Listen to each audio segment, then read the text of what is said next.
యోహాను మొదటి పత్రిక 2వ అధ్యాయము 15-16 వచనాలు మనందరం కలిసి చదువుకుందాం. ఈ లోకమునైనను లోకములో ఉన్న వాటినైనను ప్రేమింపకుడి. ఎవడైనను లోకమును ప్రేమించిన ఎడల తండ్రి ప్రేమ వానిలో నుండదు. లోకములో ఉన్నదంతయు అనగా శరీరాశయు, నేత్రాశయు, జీవపు డంబమును తండ్రి వలన పుట్టినవి కావు. అవి లోక సంబంధమైనవే. దేవుని పరిశుద్ధ వాక్యానికిలో దించును గాక. ఆమేన్. ప్రభు సహాయం కొరకై చిన్న ప్రార్థన చెప్పుకుందాము. ప్రేమ కలిగిన మా ప్రియ పరలోకపు తండ్రి, కృప కలిగిన మా దేవ, వందనాలు స్తోత్రాలనైనా మీ కృప చొప్పున మా జీవితాలలో అనుగ్రహించిన మరొక పునరుత్థాన దినాన్ని బట్టి హృదయపూర్వకంగా మీకే కృతజ్ఞతాస్తుతులు చెల్లిస్తున్నాం. ఇంతవరకు పాడి మీ నామాన్ని మహిమపరిచాం. మీ లేఖనాన్ని ధ్యానించుకోవాలని ఆశపడుతున్నాం. నన్ను మా వెనికిడిలోనికి తేబడిన లేఖన భాగమును దీవించండి. నేను గత ఆదివారం కూడా ఇదే లేఖన భాగాన్ని బట్టి మాకు నేర్పించిన ఆత్మీయ సత్యాలను బట్టి స్తుతిస్తూ ఉన్నాను.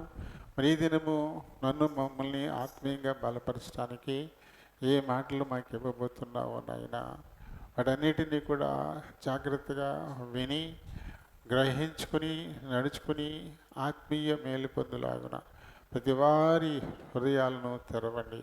వారి తలంపులు, వారి చెవులు మీ పరలోకపు గవిని వైపు కేంద్రీకరించలాగున సహాయం చేయండి.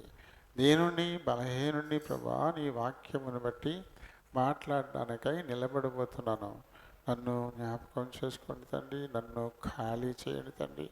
మీ చిత్తానుసారమైన మాటలు నా నోట నింపి మీరే మాట్లాడుకుని మహిమ, ఘనత, ప్రభావాల్ని పొందమని అడుగుతా ఉన్నాను నాయన. చేర్చబడిన వారందరిని బట్టి వందనాలు, స్తోత్రాలు.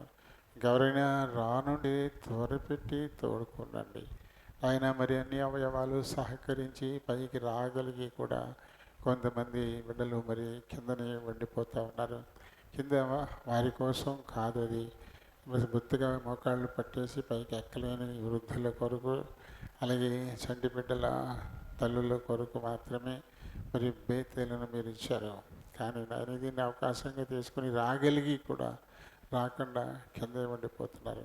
కొంతమంది కింద కూర్చుంటే ఎప్పుడు ఇచ్చినా పర్లేదు, ఎప్పుడు వెళ్ళిపోయినా పర్వాలేదు అనేటువంటి ఒక అలసత్వంలోకి వస్తున్నారు.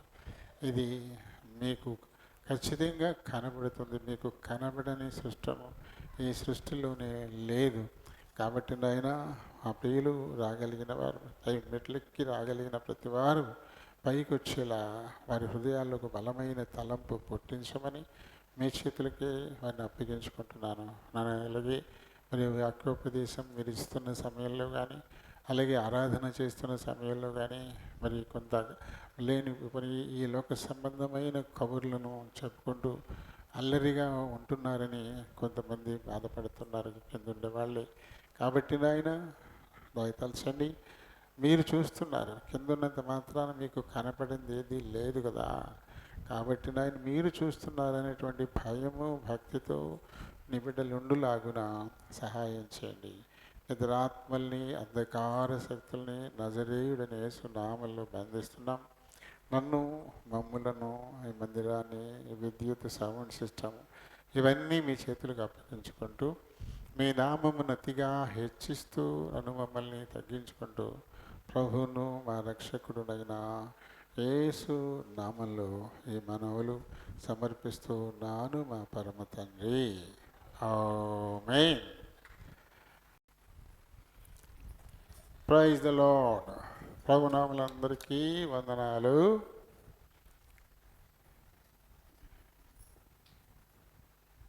ఈ పాపోలు సత్యవతమ్మ గారు, అలాగే సూర్యతమ్మ గారు వారికంటే బలహీనలు ఉన్నారా? పైకి రాలేకపోతున్నారా? వారికంటే బలహీనలు ఉన్నారా కింద?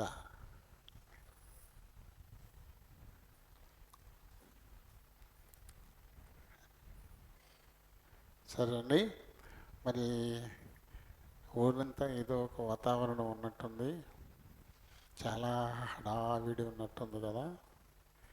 వచ్చే వారానికైతే ఇంకా ఎక్కువ ఉంటుంది అనుకుంటుంది.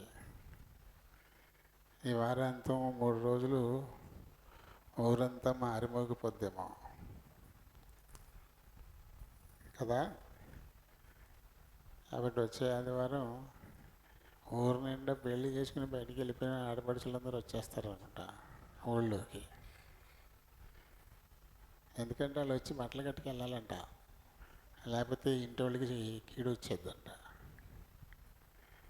కాబట్టి బతిమాలుకుంటారంట, రెండమ్మో వచ్చి చెరకట్టుకు వెళ్ళండి అమ్మో అని బతిమాలుతున్నారంట. వాళ్ళు వచ్చారంటే వీళ్ళు ఆగిపోతారు, అంతే కదా. వాళ్ళు వచ్చారంటే మనవాళ్ళు కూడా ఖచ్చితంగా కాలు కొంటేస్తారు. మరి వచ్చే ఆదివారమే మనకి మొదటి ఆదివారము ప్రేమ మీద కూడా ఉంటుంది కాబట్టి దాన్ని మనం తర్వాత ఆదివారానికి వాయిదా వేసేద్దాం. ఎందుకంటే సహోదరి కూడా ఎక్కువ మంది రావాలి నాకు, మరి ఒకటో ఆదివారం కొంచెం ఇబ్బంది ఉంది ఊళ్ళోనూ, చాలామంది ఆగిపోతారేమో అని ఆశపడుతున్నారు ఆవిడ కూడా. అందుకని ఇది వచ్చే ఆదివారం మొదటి ఆదివారం కాకుండా ఆ తర్వాత ఆదివారం మనం ప్రేమ విందు జరుపుకుందాం. జాగ్రత్తగా వినండి, కొంతమంది అసలు ప్రేమ విందు లేదంట, మొత్తానికి మానేశారంట, ఎవరు పెడతా లేదంట, అన్నయ్య గారు పెట్టలేకపోతున్నారంట, ఈ రకంగా కూడా చెప్పేస్తున్నారు మన వాళ్ళు. ఏం వింటారో తెలీదు. జాగ్రత్తగా వినండి, వచ్చే ఆదివారం కాకుండా ఆ తరువాత ఆదివారానికి మనం దాన్ని వాయిదా వేస్తున్నాం అంతే. అంతేగాని ప్రతి నెల ఖచ్చితంగా ప్రేమ విందు ఉంటుంది. ఒక్కొక్కసారి 2 అయినప్పుడు ఆఖరి వారానికి వచ్చినప్పుడు మొన్నట్లాగా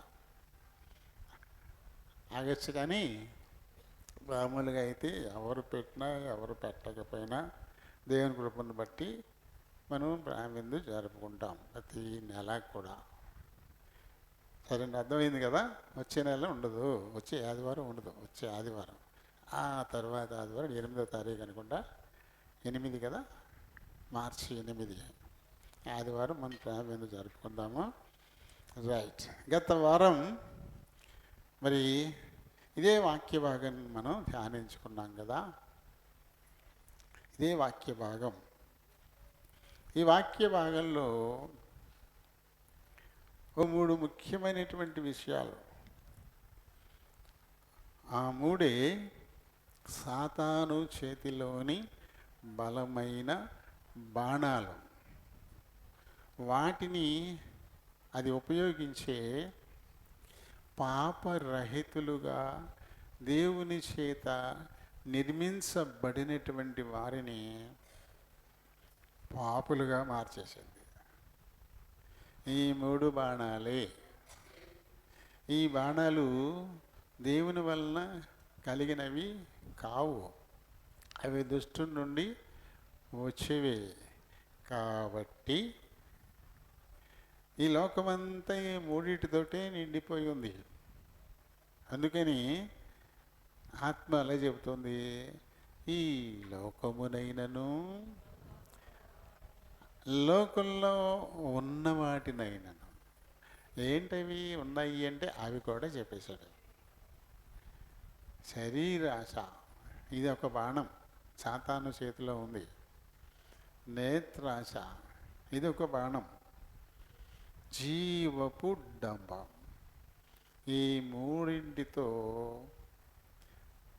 పాపరహితులుగా నిర్మించబడినటువంటి మానవుల్ని పాపులుగా మార్చేసింది సాతాను.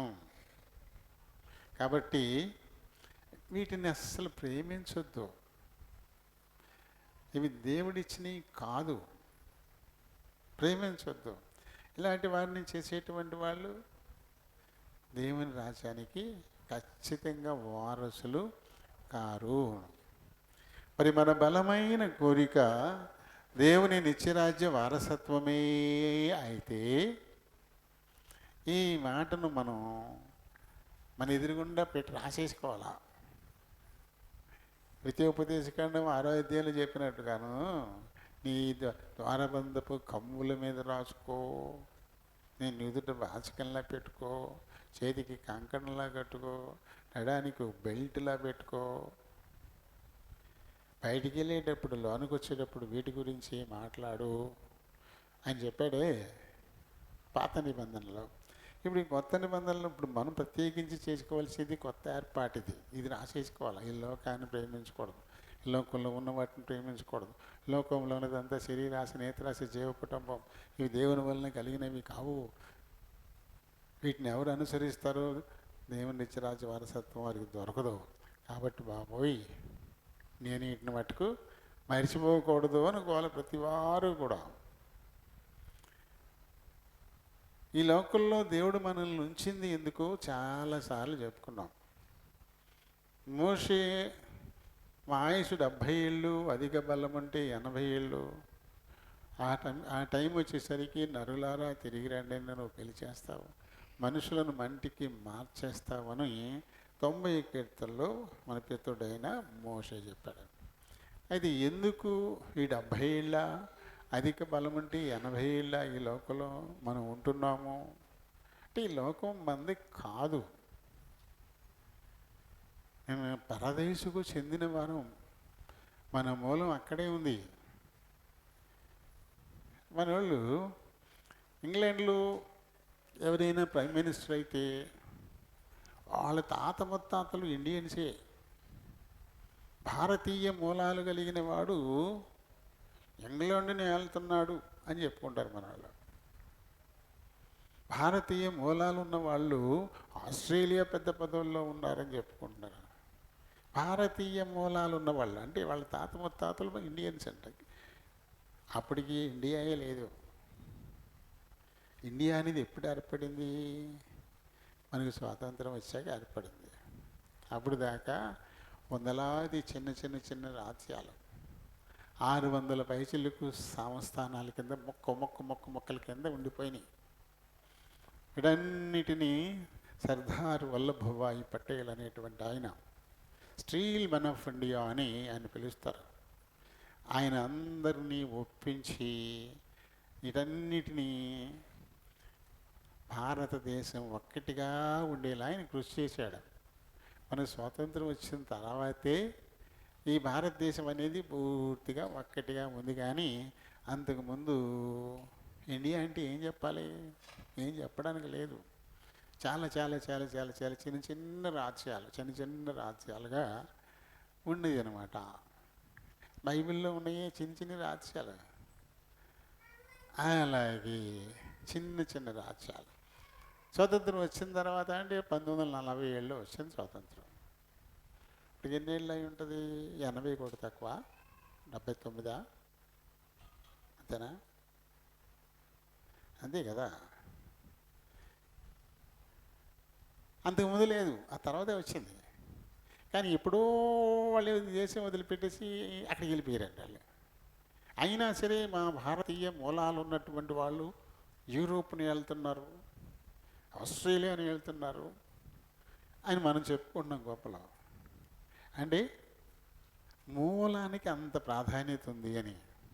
మరి మనందరి మూలం ఎక్కడ?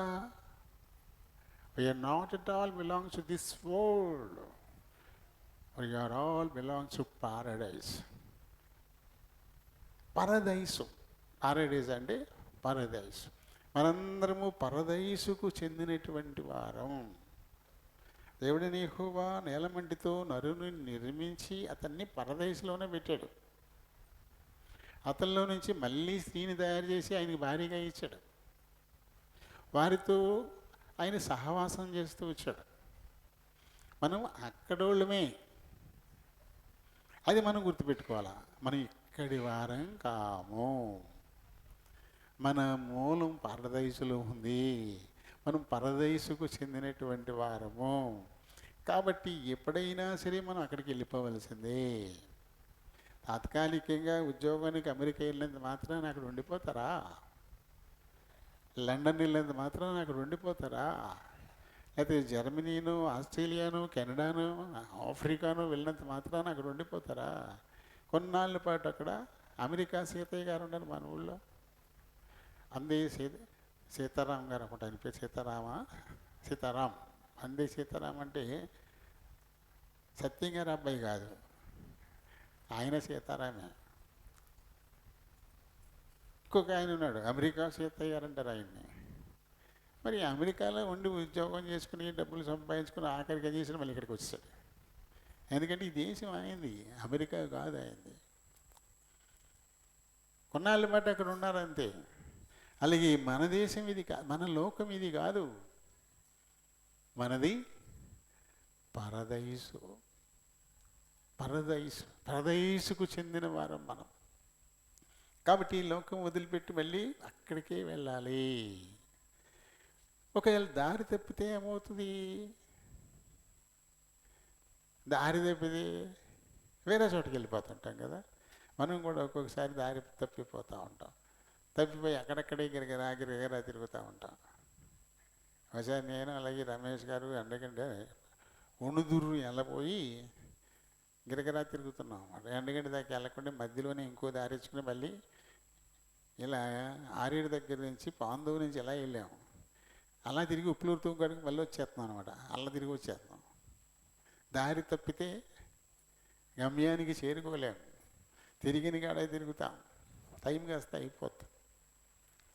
కాబట్టి దారి తప్పిన వాళ్ళు ఎక్కడికి వెళ్తారు ఇప్పుడు? వారి కోసం ఈ మూడింటిని తయారు చేసి లోకంలో వదిలిపెట్టినోడు, అందరినీ మోసం చేస్తున్నాడు ఒకడు ఉన్నాడు కదా, వాడి కోసం, వాడి అనుచరగణం కోసం సిద్ధపరిచిన పాతాళానికి వెళ్ళిపోతారు. అక్కడ తీసుకెళ్ళడం కోసమే వాడు వీటిని తయారు చేసి పెట్టుకున్నాడు. ఎందుకంటే వాడు పరలోకానికి చెందినవాడే. ప్రభు యొక్క దూతగణాల్లో తను కూడా చాలా ముఖ్యుడైన వాడు, బహు సౌందర్యము కలిగినటువంటి వాడు, నిరంతరము దేవుని స్తుతించేటువంటి ఆరాధించేటువంటి గ్రూపుకి నాయకుడు లూసిఫర్. కానీ వాడికి వచ్చేసింది జీవపు డంబం. నాకేటి తక్కువ? చూడు, నా చుట్టూ కూడా నా మాట వినే వాళ్ళు కూడా ఎంతమంది ఉన్నారు, నేను ఎంత సౌందర్యం కలిగి ఉన్నాను, నేను ఆయనకంటే అంటే దేవునికంటే నేనేమన్నా తక్కువ? ఆయనతో సమానంగా నన్ను నేను చేసుకుంటాను, అవసరమైతే ఆయనకంటే ఎత్తుగా నా యొక్క ఆసనాన్ని పెంచుకుంటాను అనేటువంటి ఒక దురాలోచన, ఓ పనికిమాల ఆలోచన వాళ్ళు పుట్టి జీవపు డంబానికి లోనైపోయి చెడిపోయాడు, తిరుగుబాటు చేశాడు. దేవుడు ఆయన యొక్క దూతల్లో అందులో మిఖాయేల్ ప్రధానమైన యుద్ధాశూరుడు ఆధ్వర్యంలో అందరూ కూడా వాడిని ఓడించేశారు. పనికిమాలలు కూడా స్నేహితులు ఉంటుంటారు ఎప్పుడన్నా. రౌడీ అంటే అందరూ ఏమన్నా మెచ్చుకుంటారు ఆయన్ని? అలాంటి వెనకాల కూడా ఉంటారు జనం. దొంగోడు వెనకాల జనం ఉంటారు, నరహంతకుడు వెనకాల జనం ఉంటారు, తాగుబోతుడు వెనకాల జనం ఉంటారు, కోడి పందాలు ఆడిపడితే కూడా జనం ఉంటారు. వీళ్ళందరికీ వెనకాల అనుసరిగానే ఉంటూనే ఉంటుంది. వాళ్ళకి తెలిసి ఇది మంచిది కాదని, కానీ ఏదో ఒకటి వారిని ఆకర్షిస్తూ ఉంటుంది, ఏదో ఒకటి వారిని ఆకర్షిస్తుంది. దానికి లోనైపోయి తెలిసి కూడా తప్పుదారిని వెళ్తుంటారు. అలానే ఈ లూసిఫర్ వెంట కూడా కొంతమంది దూతలు వచ్చేసారు. వీళ్ళందరూ పాపం చేసిన వారు, దేవుని మీద తిరుగుబాటు చేసిన వారు కాబట్టి వీటన్నిటికీ దురాత్మలు అని పేరు వచ్చేసింది. దేవునితో ఉండే దూతలేమో పరిశుద్ధాత్మలు, అవన్నీ కూడా మంచి ఆత్మలు. కానీ ఈ లూసిఫర్ వెనక్కి వచ్చిన వాళ్ళందరూ కూడా దురాత్మలు. దెయ్యాలంటే అయ్యే, ఈ దురాత్మలే దెయ్యాలంటే. చనిపోయిన వారి ఆత్మలు కాదు, చనిపోయిన వారు ఎవ్వరూ దెయ్యాలు కారు. కొంతమంది దాన్ని బాగా ప్రేరేపిస్తుంటారు. ఫలానాడు చచ్చిపోయాడు, ఆశ తీరకుండా చచ్చిపోయాడు, వాడి కోరికలు తీరకుండా చచ్చిపోయాడు, అందుకే పట్టుకొని తిరుగుతున్నాడు, సూర్యుడికి వేలాడుతున్నాడు, ఇలాంటివి శాంతి చేయండి, అలాంటివి చేయండి, ఇంతమందికి భోజనాలు పెట్టండి, అంతమందికి బట్టలు పెట్టండి, లేకపోతే ఇదేదో చేయండి, అప్పుడు పోతాడాడు అని చెప్తూ ఉంటారు. కొంతమంది మోసం చేస్తుంటారు. నిజానికి చనిపోయిన వారు ఎవ్వరూ దెయ్యాలు కారు. అదే నిజమైతే ఈ భూమి మీద బతుకున్న మనుషుల కంటే చచ్చిన వాళ్ళే ఉంటారు ఎక్కువ. ఎక్కడ చూసినా దెయ్యాలే ఉంటాయి. ఈ దురాత్మలే సాతానుతో పాటుగా పరలోకము నుంచి నెట్టివేయబడిన ఈ దురాత్మలే దెయ్యాలన్నమాట. కొత్త నిబంధన కాలంలో దెయ్యాలు పట్టిన వాళ్ళని చాలామందిని చూసాం. అది ఒక్కొక్కటిగా ఉండవు, సమూహంగా ఉంటాయి, వ్యూహాలుగా ఉంటాయి. 2,000, 3,000, 4,000, 5,000 కట్టుకుని ఉంటాయంట. చాలా ఉన్నాయి దురాత్మలు.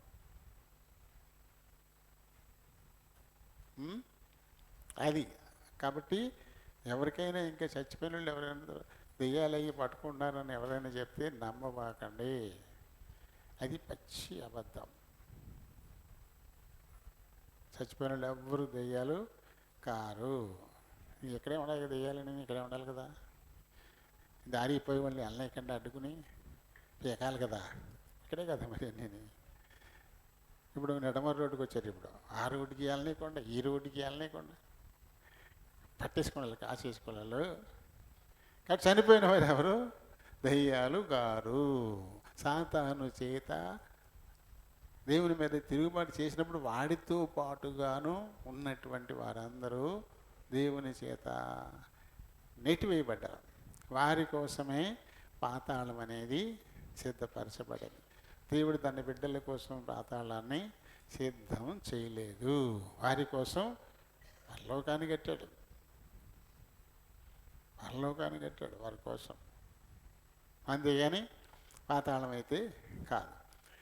అయితే ఒక ఈర్ష్య, ఒక అసూయ, ఒక ద్వేషం. చూడండి, కొంతమంది ఉంటాం మనం, ఇద్దరికి పడలేదనుకోండి, అందులో ఒకడు బలహీనుడు, ఒకడు బలమైనడు అనుకోండి. ఈ బలమైనడు ఎప్పుడు బలహీనుడిని అనుస్తాడు కదా. ఏదో రకంగా ఈ బలమైనడిని గెలవాలని బలహీనుడు ఎగిరెగిరి పడ్డా వాడికి నొప్పులు వస్తుంటాయి, దెబ్బలు తగిలేస్తుంటాయి. ఆ బలమైనడిని గెలవలేడు. గెలవాలి అనే కోరిక బలంగా ఉంటుంది లోపల, కానీ గెలవలేడు. అప్పుడు ఏం చేస్తాడు? ఏదో రకంగా ఈ బలమైనవాడిని బాధ పెట్టాలి. అప్పుడు ఏం చేయొచ్చు? కుప్పగా నొప్పులు ఎట్టచ్చు. కుప్ప అంతా కాలిపోతే పాపం అప్పుడు ఏడుస్తారు కదా. లేకపోతే చెరువుల్లో ఏదో రకమైనటువంటి విషయం చిమ్మేయచ్చు. అవన్నీ చేస్తే బాధపడతారు కదా. లేకపోతే వాడి బిడ్డల్ని ఏదో రకంగా లొంగదీసి దుర్వ్యసనాలకు లోను చేసి దూరం చేయొచ్చు. అప్పుడు ఆయన బాధపడతాడు కదా. ఈ మార్గం ఎంచుకున్నాడు ఈ సాతాను. దేవుని గెలవలేడు, కానీ దేవుని బాధ పెట్టాలి. బాధ పెట్టాలంటే ఆయన బిడ్డల్ని వల్ల వేసుకోవాలా, దేవునికి విరుద్ధంగా వాడిని సిద్ధపరచాలా. వాడి దేవుని రాజ్యానికి పోకుండా తనతో పాటు పాతాళానికి వచ్చేసేలా వాళ్ళని రెచ్చగొట్టాల. ఇది వాడి బలమైన కోరిక. అందరూ కోరుకునేవి ఏంటి? అందరికీ శరీర సంబంధమైన కోరికలు ఉంటాయి. అందరికీ నేత్రాశలు, చూసింది కంటికి బాగా కనపడేటువంటివి, ఇది తెచ్చుకోవాలి, దీన్ని నేను పొందాలి అని కోరుకునేటువంటి కోరిక నేత్రాశ. అలాగే ఈ లోకంలో అందరికంటే పైన ఉండాలి, కాలర్ ఎగరేసుకుని పైన ఉండాలి, చాలా గొప్పోడిని కావాలా అనేటువంటి ఒక ఆశ, అదే జీవపు డంభం. ఈ మూడు సాధారణంగా మనుషుల్లో ఉంటాయి. కొంతమంది న్యాయంగా సంపాదించుకుని తినాలనుకుంటారు, కొంతమంది న్యాయంగా సంపాదించుకుని నేత్రాశలు పోడ్చుకోవాలనుకుంటారు, కొంతమంది న్యాయంగానే సంపాదించుకుని ఉన్నతంగా ఉండాలని కోరుకుంటారు. అది అందరికీ సాధ్యం కాదు. కాబట్టి ఈ త్వరగా మనం సంపాదించుకోవడానికి అడ్డదారులు ఉన్నాయి. అడ్డదారులు, కోర్టు స్టాఫ్ ఈ మధ్యన మన రాష్ట్రంలోనే ఆ ఊరి పేరుని నాకు చిన్న మతిమరుపు వచ్చేసింది, రాసి పెట్టుకోవాలి నేను, నిన్న పేపర్లో చదివా. అక్కడ కోర్టు తీర్పులు ఉంటాయి, తీర్పు కాపీలు, వాటి సర్టిఫైడ్ కాపీస్ అంటారు.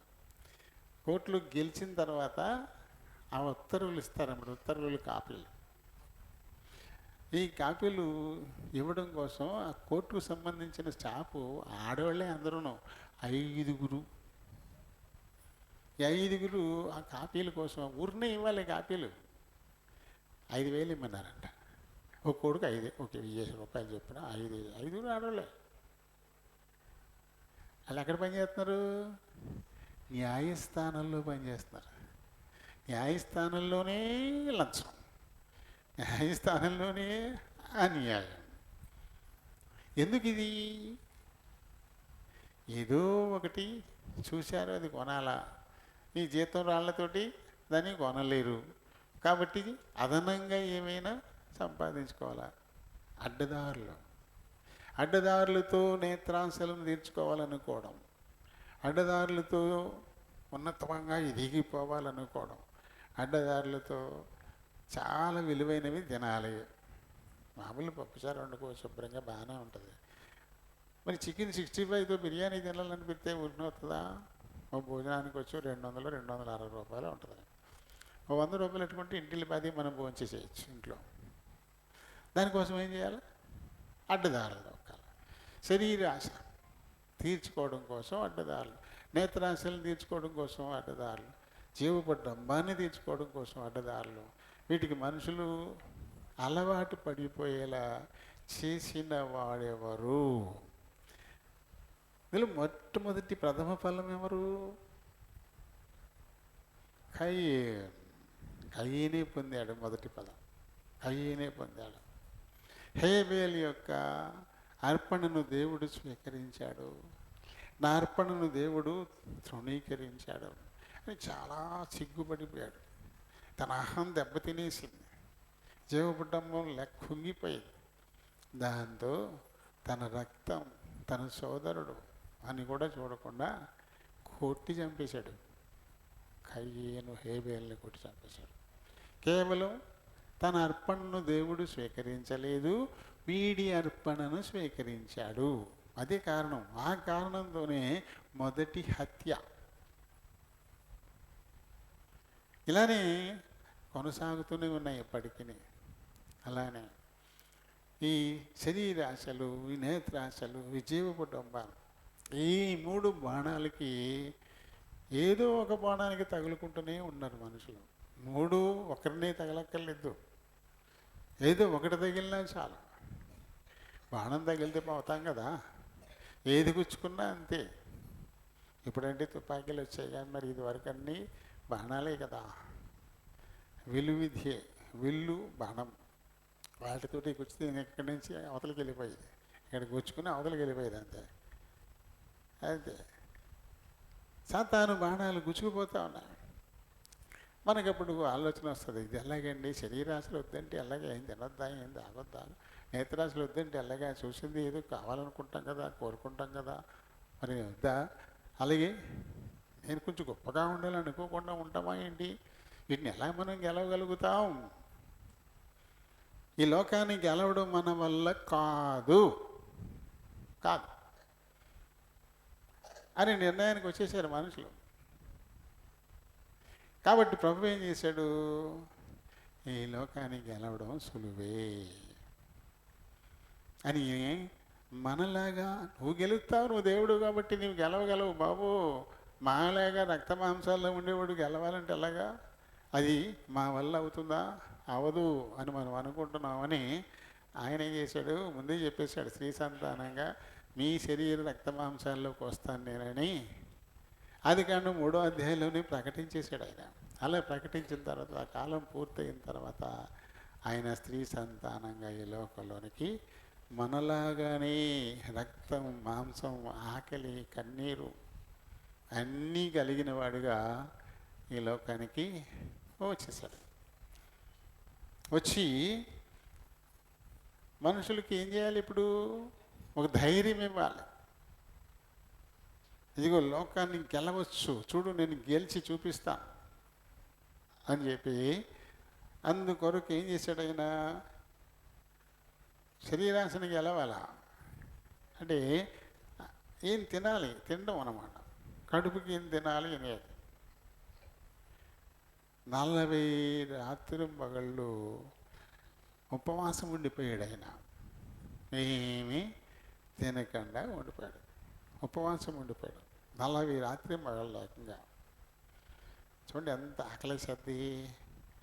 మనం పొద్దున్న అన్నం తినకపోతే సాయంకాలానికి నకనకలు ఆడిపోతాం. మామూలుగా ఉండదు.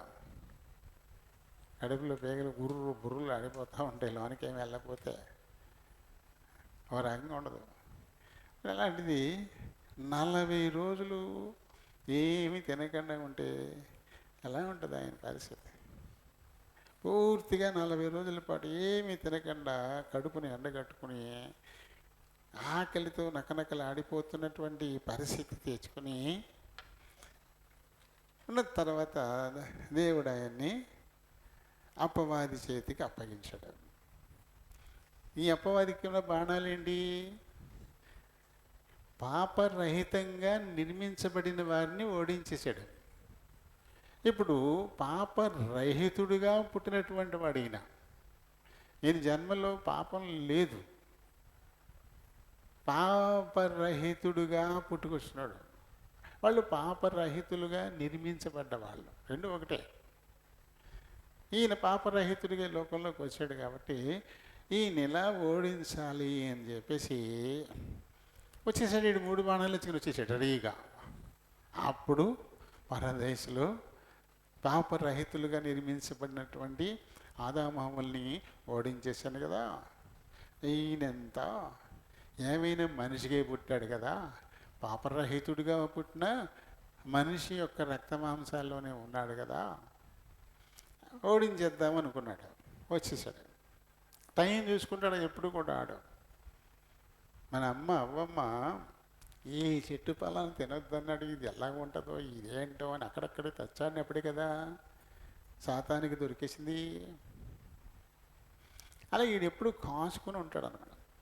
వచ్చేసాడు, ఆయన ఉపవాసం ముగించేశాడు. చాలా ఆకలిగా ఉంటుంది, చాలా ఇబ్బందిగా ఉన్నాడు. అది అలా అనుకుంటా ఉండిపోయాడు. అలా అప్పుడు వచ్చేసింది. వచ్చేసి ఏమంటుంది చూడండి, ఇది మత్తయి సువార్తలో లూకా సువార్తలో మట్టిగా రాయబడింది. రెండింటిలో కూడా 4వ అధ్యాయంలోనే రాశారు. రెండు ఒకటే, 4వ అధ్యాయంలోనే ఉంటాయి.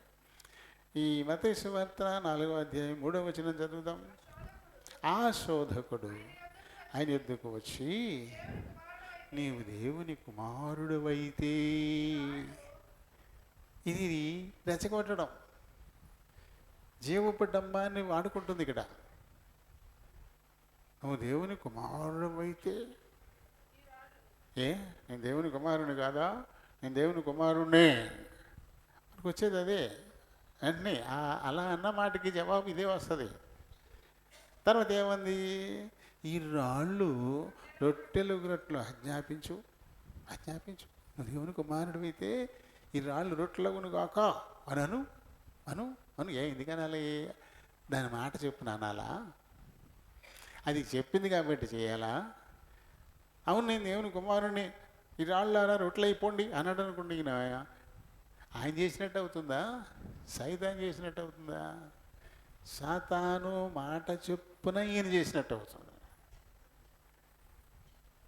చేసింది ఈయన అవ్వచ్చు కాక, కానీ ఎవరి మాట చెప్పున వాటి రెచ్చగొడితే, నువ్వు దేవుని కుమారుడు అయితే అని రెచ్చగొడితే చేసేసినట్టు అవుతుంది.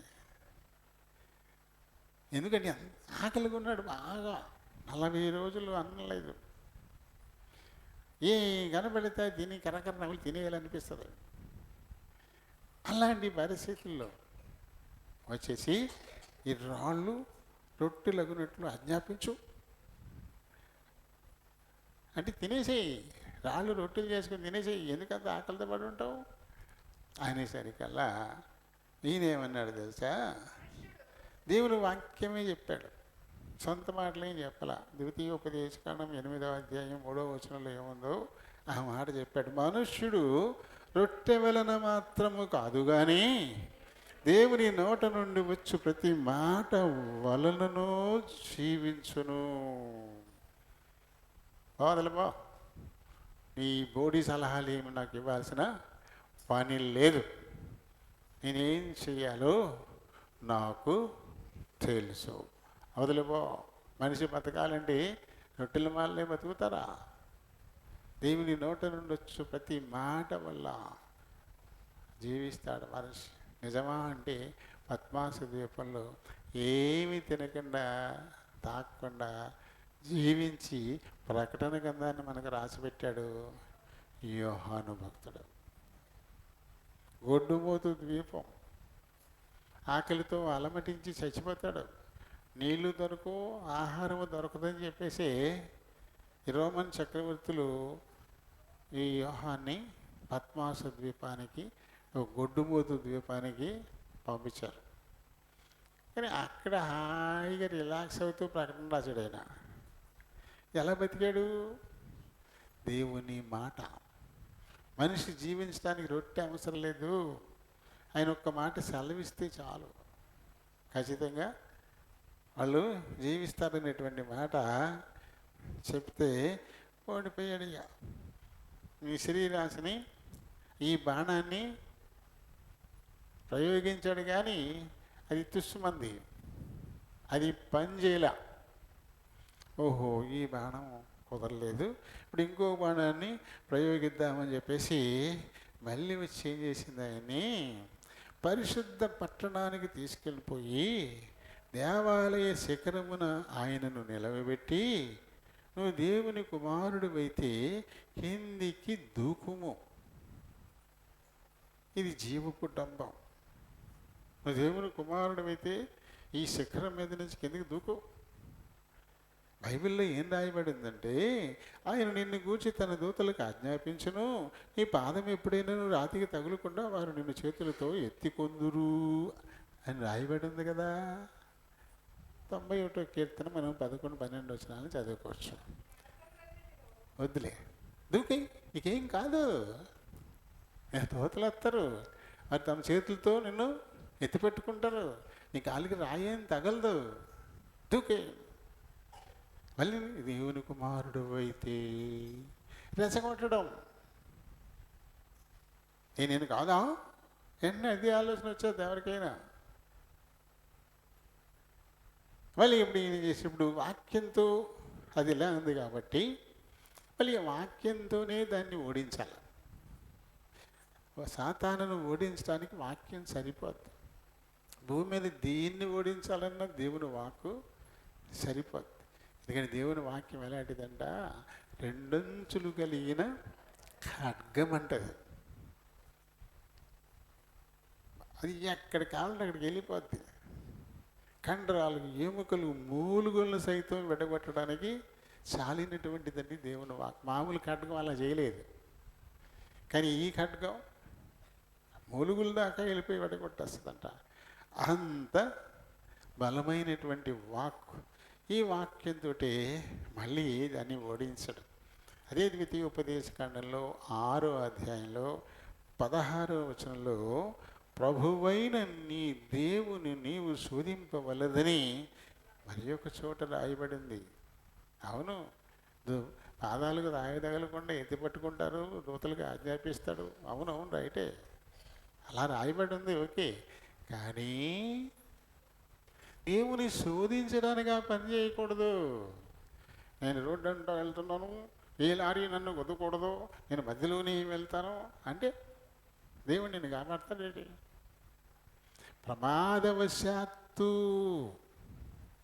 నీకే తెలియకుండా, నీ గమనికలోకి లేకుండా నువ్వు నష్టపోతూ ఉండి అప్పుడు దేవుడు నిన్ను పక్కకు లాగుతాడు. కానీ కావాలని వెళ్ళిపోతే ఆయన ఎందుకు లాగుతాడు? అది ఆయన్ని శోధించడం అవుతుంది. అలా శోధిస్తే ఆయన ఒప్పుకుంటాడా? 10 మార్లు నన్ను శోధించారు వీళ్ళు, కాబట్టి నేను చంపేస్తానన్నాడు దేవుడు. ఆయన శోధిస్తే మరికి నష్టమే తప్ప లాభం కాదు. దేవుడు ఏం చేయడు. ఈ వాక్యంతో దాన్ని కూడా, ఇది జీవపు డంబం అనే బాణం, అది కూడా విరిగిపోయింది.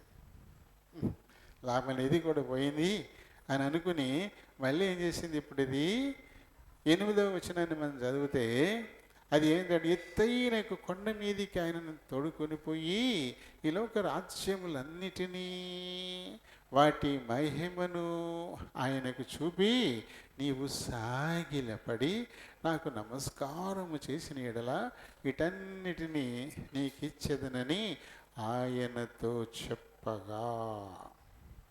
ఇది నేత్రాశ.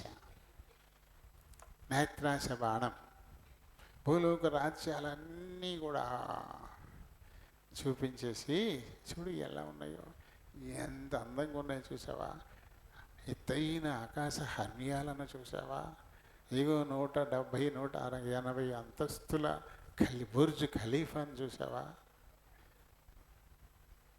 ఇలాంటివి ఎన్నెన్నో అద్భుతాలన్నీ చూపించింది. ఎత్తైన జలపాతాలను చూసావా, ఎత్తైన పర్వత శిఖరాలను చూసావా, ఇవన్నీ ఎవరి అనుకుంటున్నావు? నావే, ఇవన్నీ నావే, నీకు ఇచ్చేస్తాను, ఒక్క పని చేశాను, నాకు సాష్టాంగపడు. సాతానుకు దేవుడు సాష్టాంగపడాలా? ఇప్పుడు మళ్ళీ వాక్యంతోనే దాన్ని కొట్టాడు. మళ్ళీ ద్వితీయోపదేశకాండం 6వ అధ్యాయం 13వ వచనం చదివితే, నీ దేవుడైన యెహోవాకు భయపడి ఆయనను సేవించి ఆయన పేరిట మాత్రమే, ఆయనే పైన, ఇంకెవరు కాదు. ఇక్కడైతే ప్రభువైన నీ దేవునికి మొక్కి ఆయనను మాత్రమే సేవించాలి అని రాయబడింది. పో అవతలకి పో. 3వ బాణం కూడా విరిగిపోయింది, తుస్సైపోయింది. 3 బాణాలు తుస్సైపోయినాయి. ఎవరు గెలిచారు ఇప్పుడు? మానవుని రక్త మాంసాలు కలిగినటువంటి వాడే, మరియమ్మ కుమారుడిగా పుట్టినటువంటి ఆ మనుష్యుడే సాతానును, ఈ లోకమును గేల్చేశాడు కదా. అయితే అప్పుడు ఇదిగో దేవదూతలు వచ్చి ఆయనకి పరిచర్య చేశాయి. అపవాది ఆయన దగ్గర నుంచి పారిపోయాడు. సాతాను మన నుంచి దూరంగా పోవాలంటే, దేవుని సహాయం మనకి దొరకాలంటే, మనం ఖచ్చితంగా ఈ సాతాను సంబంధమైన ఈ 3 బాణాలను విరిచేయాలి. వీటికి మనం చిక్కుకోకూడదు. లోకం అంటే ఇదే. అందుకని ప్రభు ఏం చెప్పాడు? నేను ఈ లోకాన్ని జయించేశాను అంటాడు. యోహాను సువార్త 16వ అధ్యాయం 33వ వచనాన్ని చదువుదాం. నా యందు మీకు సమాధానం కలుగునట్లు ఈ మాటలు మీతో చెప్తున్నాను. లోకంలో మీకు శ్రమ కలుగుద్ది, అయినను ధైర్యం తెచ్చుకోండి, ఎందుకంటే ఈ లోకాన్ని నేను గెలిచేశాను. మీరు నా అడుగు జాడలను అనుసరిస్తే, 14వ వచనంలో 14వ అధ్యాయంలో ముందు చెప్పాడు, నేనే మార్గము. 14వ అధ్యాయంలో 6వ వచనంలో నేనే మార్గము. దేనికి ఆయన మార్గం అంటే, లోకమును గెలవడానికి నేనే దారి. నా అడుగు జాడలను అనుసరిస్తే లోకాన్ని నువ్వు తప్పకుండా గెలిచేస్తావు. నేను గెలిచినటువంటి ఈ ఫార్ములా నీకు ఇచ్చేస్తా ఉన్నాను. ఒక లెక్క, ఆ ప్రాబ్లం సాల్వ్ చేయాలంటే దానికి ఒక ఫార్ములా ఉంటుంది. ఆ ఫార్ములాను ఉపయోగిస్తే ప్రాబ్లం సాల్వ్ అయిపోద్ది. ఈ లోకమును గెలిచేటువంటి ఆ ప్రాబ్లం ఏదుందో దాన్ని సాల్వ్ చేసేటువంటి మార్గం యేసుప్రభు దగ్గర ఉంది. అవి ఆయన అడుగు జాడలే. నేను నడిచినట్టు నాతో పాటు నడు, నేను చేసినట్టు నాతో పాటు నువ్వు చెయ్యి అంటాం కదా. నేను చేసినట్టు చేసే సరిపోద్ది, నీకు వచ్చేది ఓకే, నేను నడుస్తున్నట్టు వచ్చేసేయి అంటుంటా. మార్గదర్శి ఆయనే ఓ దారి చూపించాడు. లోకాన్ని గెలవడానికి దారి చూపించాడు. లోకంలో మీకు శ్రమ వస్తుంది, ఎందుకంటే ఈ లోకనాథుడు ఎప్పుడు కూడా వాడు మనల్ని శ్రమ పెట్టడానికి, అంటే శ్రమ అంటే ఏంటంటే మనం ఏది కోరుకుంటున్నామో అది చేయలేకపోవడమే శ్రమ. ఏది తినాలనుకుంటున్నామో అది తినలేకపోతే మనకి చాలా బాధగా అనిపిస్తుంది. శ్రమ అంటే ఇంక ఎక్కడేం కాదు. కాబట్టి షుగర్ పేషెంట్లకి శ్రమ ఏంటి? తీపి తినకూడదు, అదే పెద్ద శ్రమ, చాలా చాలా శ్రమ. అందరూ చక్కగా హాయిగా జుర్రుకుంటూ గులాబ్ జాములు తింటున్నారు. నేను ఈ బాధ వచ్చేది లోపల, అదే శ్రమ. నేను తినలేకపోతున్నాను. అవతలని మోసం చేసినట్టు అటు ఇటు చూసి తీసి కొట్టుకుంటాను. ఎవరిని మోసం చేసుకుంటున్నారు? వాళ్ళు మోసం చేస్తున్నాను అనుకుంటాడు వీడు. కానీ మోసపోయేది తిన్నాడు కదా. రేపు పొద్దున్న షుగర్ టెస్ట్ కలిసరికి 500 ఉంటుంది. అబ్బో, ట్యాబ్లెట్లు పని చేయమండి, మీకు ఇంజక్షనే అంటాడు. రోజు పొడుచుకోవాలి, చేతికో పొట్టకో తోళ్ళాగి పొడుచుకోవాల్సిందే. ఆ స్థితికి వెళ్ళిపోతారు. అంటే తమను తామే మోసపుచ్చుకుంటుంటారు. ఇది శ్రమగా ఉంటుందన్నమాట. మనం చేయాలనుకున్నది చేయలేకపోవడమే మనకి శ్రమ. మనం మాట్లాడదాం అనుకునేది మాట్లాడకుండా ఉండడమే మనకి శ్రమ అయిపోద్ది. పోవాలనుకున్న చోటుకి పోకుండా ఉండడమే శ్రమ అయిపోద్ది. ఇది శ్రమ. ఇంకేం శ్రమ అంటే ఇంకేం కాదు. మనకి మనసుకు తోచింది చేయలేకపోవడం, మన మనసుకు తోచింది మాట్లాడలేకపోవడం, మనసుకు తోచిన చోటుకి వెళ్ళలేకపోవడం, ఇది మనకి లోపల విపరీతమైనటువంటి బాధ. శ్రమ వచ్చేసినట్టు అయిపోద్ది అన్నమాట. శ్రమ అంటే అంతే. లోకాన్ని నేను గెలిచేశాను, నన్ను చూడండి, నా వల్లే మీరు నడుచుకోండి. ఈ లోకంలో మీకు ఖచ్చితంగా శ్రమ వస్తుంది అని చెప్పాడు ఈయన. ఖచ్చితంగా వస్తుంది. చూడండి, అదే 33వ వచనం మనం చదివాం ఇప్పుడు కదా. నా యందు మీకు సమాధానము కలుగునట్లు ఈ మాటలు మీతో చెబుతున్నాను. నా యందే, నా అడుగు జాడలను అనుసరిస్తేనే మీరు ఈ లోకాన్ని గెలుస్తారు, మీకు సమాధానం దొరుకుతుంది. నన్ను చూసుకోండి, నన్ను చూడండి, నాలో నడుచుకోండి, నాలో ఆలోచించండి, నాలో కలిసిపోండి. మీరు నాలా ఉండండి, అంతే. నా యందు ఉంటే నాలా ఉంటే ఖచ్చితంగా మీకు సమాధానం దొరుకుతుంది. లోకల్లో మీకు శ్రమ వస్తుంది. చేద్దామనుకున్నది చేయలేరు, చేద్దామనుకున్నది తినలేరు, మాట్లాడదామనుకున్నది మాట్లాడలేరు, పోదామనుకున్న చోటికి పోలేరు. ఇదే మీకు శ్రమగా పరిణమిల్లుతుంది. ఇది నన్ను మీరు అనుసరించండి, నాలా నడుచుకోండి, ఖచ్చితంగా మీకు సమాధానం మీ జీవితంలో దొరుకుతుంది అని చెప్పి ప్రభు చెప్పాడు. జయించిన వాడు చెప్తున్నాడు మనతో. ఎవరైనా చెప్పడానికి ఎవరు సరిపోతారు? జయించిన వాడే సరిపోతారు. ఓ మంచి ప్రొఫెసర్ గారు ఉన్నాడంట.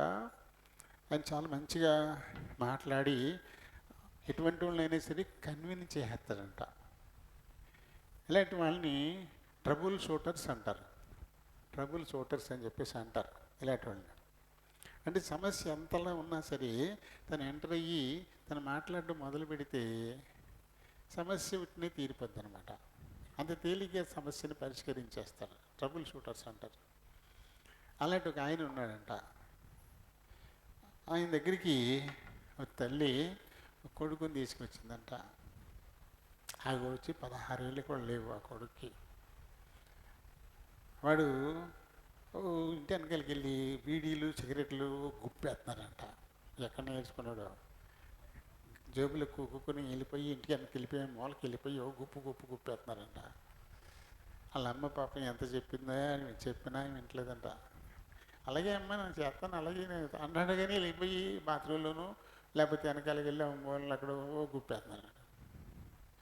అయ్యి బాబోయ్, ఇలా అయిపోతున్నాడు వీడు, ఏం చేయాలా ఈయన్ని, ఎవరు చెప్తే ఈడంటాడు అని ఆలోచన చేసి, పలానా ఆయన ఉన్నారు కదా ప్రొఫెసర్ గారు, ఆయన దగ్గరికి వెళ్తే ఖచ్చితంగా మంచి పరిష్కారం ఇస్తాడు, ఎలాంటి సమస్య అయినా సరే ఆయన పరిష్కరించేస్తాడు అని చెప్పేసి ఈ కుర్రాన్ని తీసుకుని ఈయన దగ్గరికి వచ్చిందంట. ఏంటమ్మా ఏంటి సంగతి చెప్పండి. అయ్యి బాబా ఇది వయసు ఎంతండి బాబా, పుట్టమని 15 ఏళ్ళు లేవు, ఇప్పుడు బీడీలు కట్టలు సిగరెట్లు పెట్లు తెగ గుప్పేస్తున్నారండి బాబు. ఎంత చెప్పినా సరే నా మాట వీడు వింటలేదండి బాబు. మీరు చెప్పండి బాబు, మీరు చెప్తే ఎవరైనా వింటారని చెప్పారు ఆలోళ్ళను, అందుకని ఆశతో వచ్చాను, మీరు చెప్పండి బాబు అని చెప్పేసి అంటే, సర్లే అమ్మా వారం పోయిన తర్వాత రా అన్నట్టు. ఏదో చేస్తాడు అనుకుంటే వారం పోయికి రమ్మన్నాడు అంటే ఏం చెప్పేసి మూలుక్కుంటే ఇంటికి వచ్చేసింది. ఇంటికి గుప్పేస్తున్నాడు ఒకరు, మళ్ళీ రోజు గుప్పేస్తున్నాడు పాపం ఈయన తిట్టుకుంటానే ఉంటుంది. అందరూ ఆయన దగ్గరికి వెళ్తే సమస్య తీరిపోద్ది అనుకుంటే ఈయన కూడా ఏం చేయలేకపోయాడు. వారం పోయిన తర్వాత రమ్మన్నాడు, ఈ వారంలోనే పెట్లు కట్టలు లాగేస్తున్నాడు వీడు అని అప్పుడు బాధపడుతూ ఉంటుంది. వారం పోయిన తర్వాత అప్పుడు మళ్ళీ పిల్లాన్ని తీసుకుని మళ్ళీ వచ్చింది. వచ్చేటప్పుడు ఆయన కూర్చోబెట్టి ఈ సిగరెట్టు అది తాగితే వచ్చేటువంటి నష్టాలు అవన్నీ కూడా చక్కగా బొమ్మలు అవి చూపించి ఇప్పటికే పిల్లలు చెడిపోతారా బాబు, ఇలా మొత్తం అన్నీ చెప్పేసరికి వీడికి ఒక్కసారి భయం వచ్చేసింది. అయ్యి బాబోయ్ నేను తాగనండి, నేను ఎప్పుడు ఇంకా తాగనండి అన్నాడు. కన్విన్స్ అయిపోయాడు. ఆ రకంగా ఆయన చెప్పేశాడు. ట్రబుల్ షూటర్ నిజంగా. అప్పుడు ఆవిడ అందంట, అయ్యి బాబా ఈ మాటలు అప్పుడు వచ్చినప్పుడు చెప్తే బాగుండు కదండి, ఈ వారంలో తెగ లాగేసాడు, తెగ తాగేసాడా, అప్పుడే చెప్తే బాగుండిపోను కదా అంటే ఆయన నిజం ఒప్పుకున్నాడంట.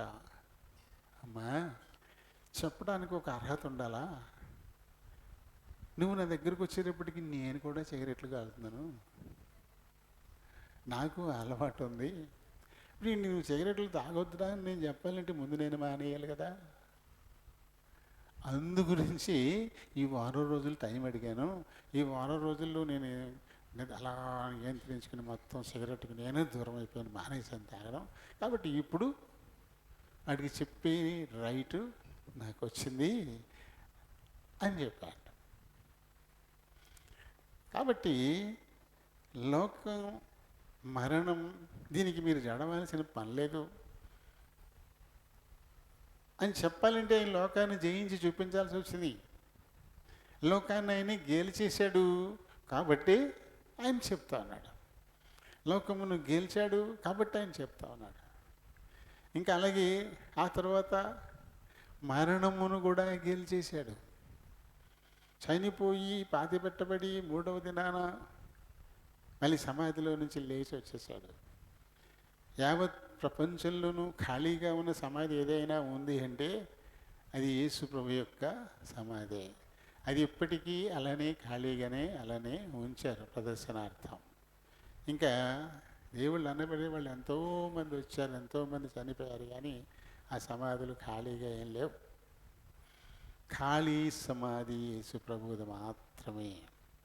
ఆయన నేను మరణమును జయించాను కాబట్టి నువ్వు భయపడాల్సిన అవసరత లేదు. నేను చనిపోయి శరీర సంబంధంగా చనిపోయి ఆత్మీయంగా పునరుత్థానుడిని అయిపోయా. అలాగే మీరు కూడా అంటే ప్రతివారు ఖచ్చితంగా చచ్చిపోవాల్సిందే కదా. ఆ మాట తండ్రి అని దేవుడే చెప్పాడు ఆదాంతో, ఆదామా నువ్వు మన్ను కనుక మన్ను అయిపోతావు, ఆత్మ నాది నా దగ్గరకు వచ్చేస్తుందని శపించినప్పుడే చెప్పాడు. అప్పుడే ఈ శరీరం మట్టిలో కలిసిపోవడం ఖాయం. ఈ శరీరం ఈ గుడారం కృషించిపోవడం నశించిపోవడం ఖాయం. అయితే ఈ గుడారం లోపల ఉన్నాడే ఆత్మ పురుషుడు, అంతరంగ పురుషుడు. మనిషి ఇద్దరు ఒకటి కాదు.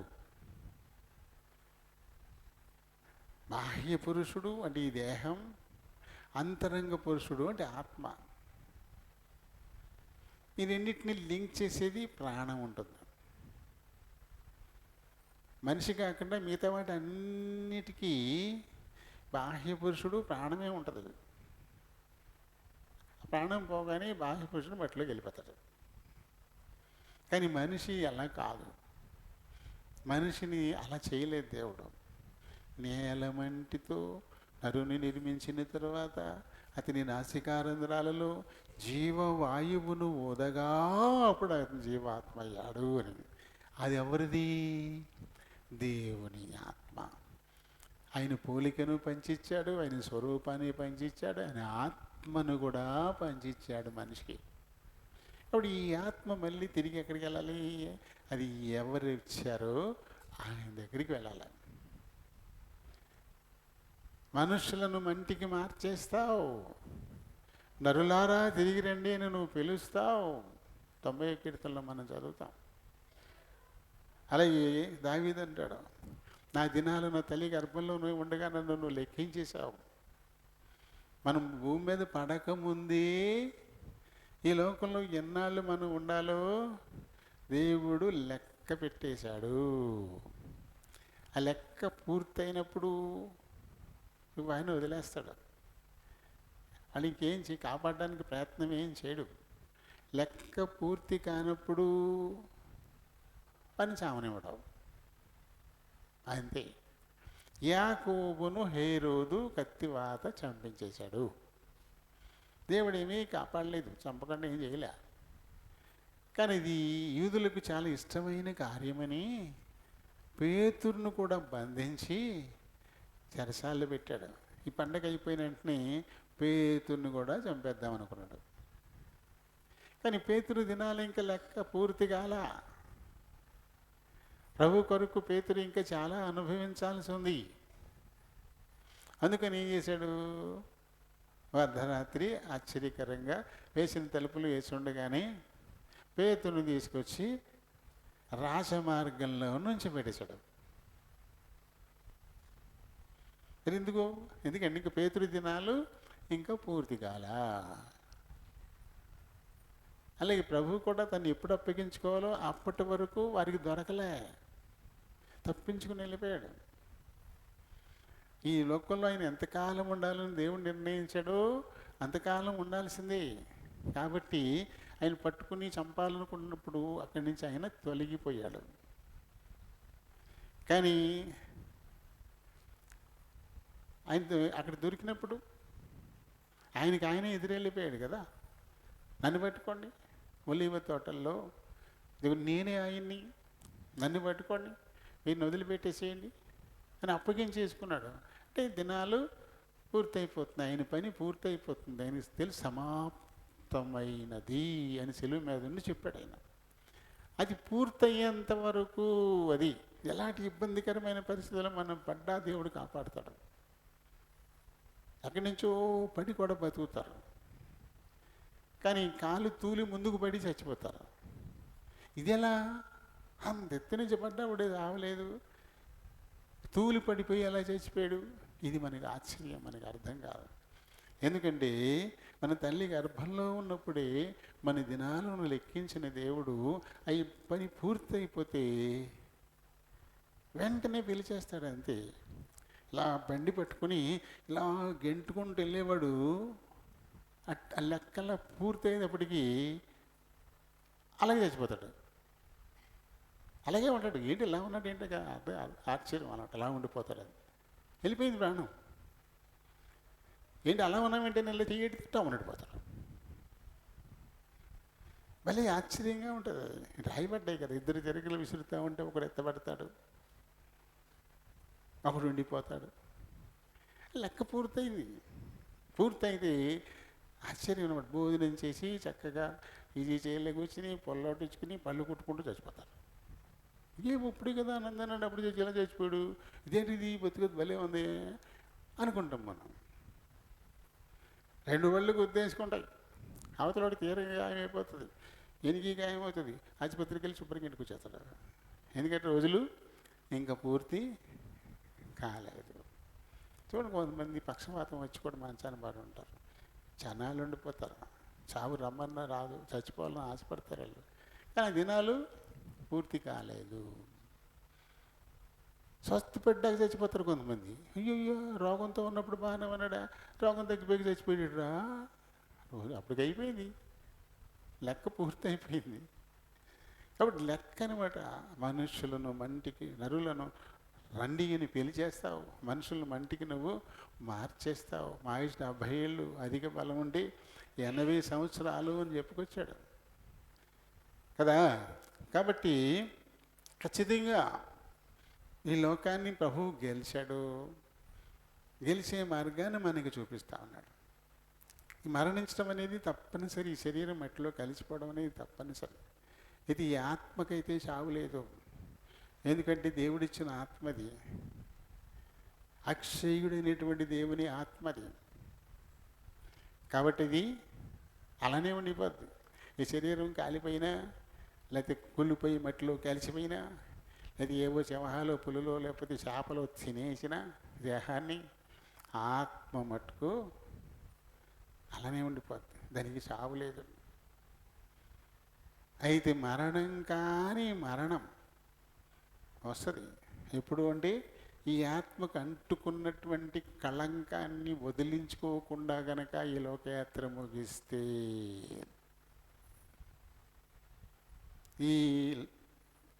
ఈ ఆత్మకు అంటించుకున్న ఈ పాపాన్ని వదిలించుకోండి.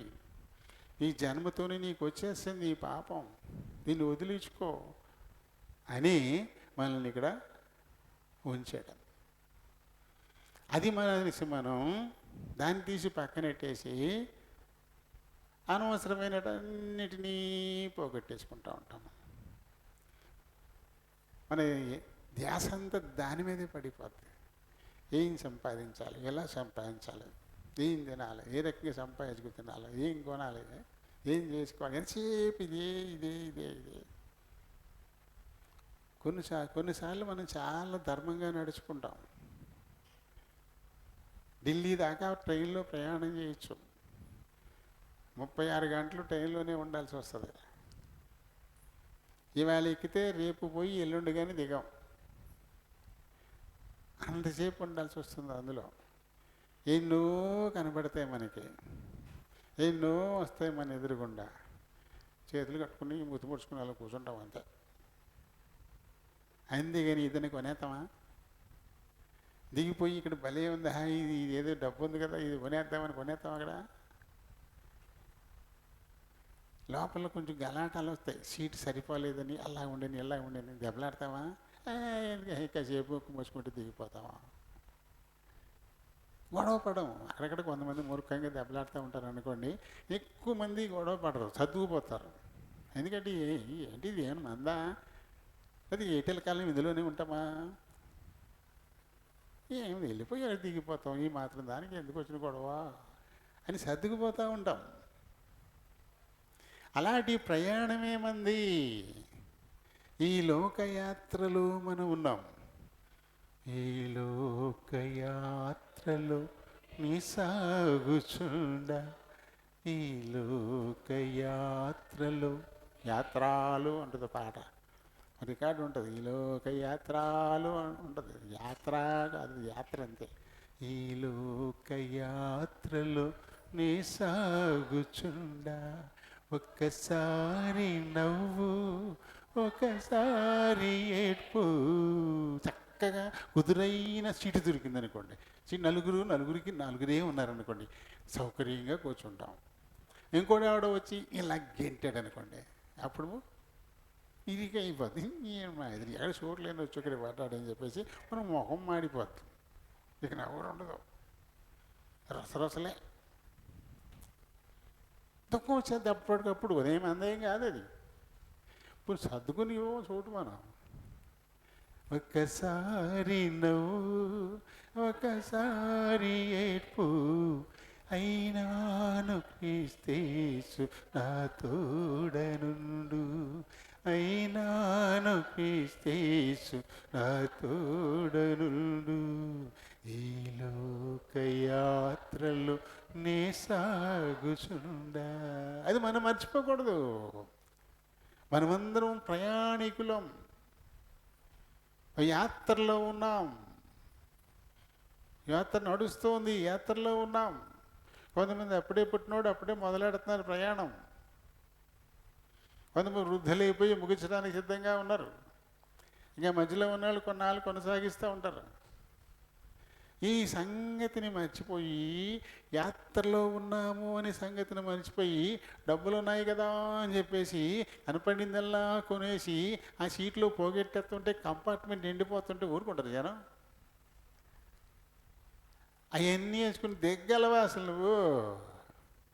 అందుకని less luggage is more comfortable అంటారు. తక్కువ లగేజ్ పట్టుకెళ్తే చాలా సౌకర్యం. ఎక్కువ పొద్దున ఒకటి మధ్యాహ్నం ఒకటి రాత్రి ఒకటి రేపు పొద్దున ఒకటి మధ్యాహ్నం ఒకటి రాత్రి ఒకటి 2 రోజులకి 1/2 డ్రెస్సులు నైట్కి ఒకటి మళ్ళీ నీలాడి అని చెప్పి ఇంత బ్యాగ్లు వేసుకుంటే బండి పరిగెత్తిపోతుంటుంది. పరిగెత్తుకెళ్ళి ఎక్కాలి, దాటిపోద్ది బండి. మీరు ఎక్స్ప్రెస్లు ఎక్కాలంటే ఎంతసేపు ఉండలేదు, 1 నిమిషం ఆగుతుంది. ఈ నిమిషంలో లోపల బయటకు రావాలి, బయట వాళ్ళు లోనికి వెళ్ళాలి. అసలు అది ఎక్కడుందో పట్టుకోవడానికి చాలా ఇబ్బంది. ఇక్కడ ఆగుద్ది అనుకుంటే అక్కడికి వెళ్తుంది మన కంపార్ట్మెంట్. ఈడ్చుకుని పరుగు పరుగు పరుగు. అప్పుడు తేలిగ్గా ఉన్నవాళ్ళు సులువుగా వెళ్ళిపోతారు, బరువు ఎక్కువ ఉన్నవాళ్ళు ట్రైన్ మిస్. అందుకని ఈ యాత్రికులు ఇప్పుడు ప్రయాణికులు ఎక్కువ లగేజ్, నాకు ఎక్కువ పట్టుకెళ్ళడం ఇష్టం ఉండదు, అసలు పట్టుకెళ్ళను. హైదరాబాద్ వెళ్ళే 2 రోజులే ఒకటి వేసుకెళ్తాను, ఇక అది అక్కడే ఉంటుంది. 2 రోజులు 3 రోజులు ఉన్నా మళ్ళీ తర్వాత అది బయటికి వెళ్తే కదా అవసరం. అసలు నేను వెళ్ళను అసలు బయటికి, ఇంట్లో నుండి వచ్చేస్తాను. 4 రోజులు ఉండి సమస్య లేదనుకోండి, 1 రోజు ఉండటమే చాలా గొప్ప. 2 డ్రెస్సులు అంతే, లుంగి పెట్టుకెళ్తాను, ఫినిష్. చిన్ని బ్యాగ్, నాకు ఇంకేం ఉండవు. మేడం గారు పెట్టుకుంటారులేండి.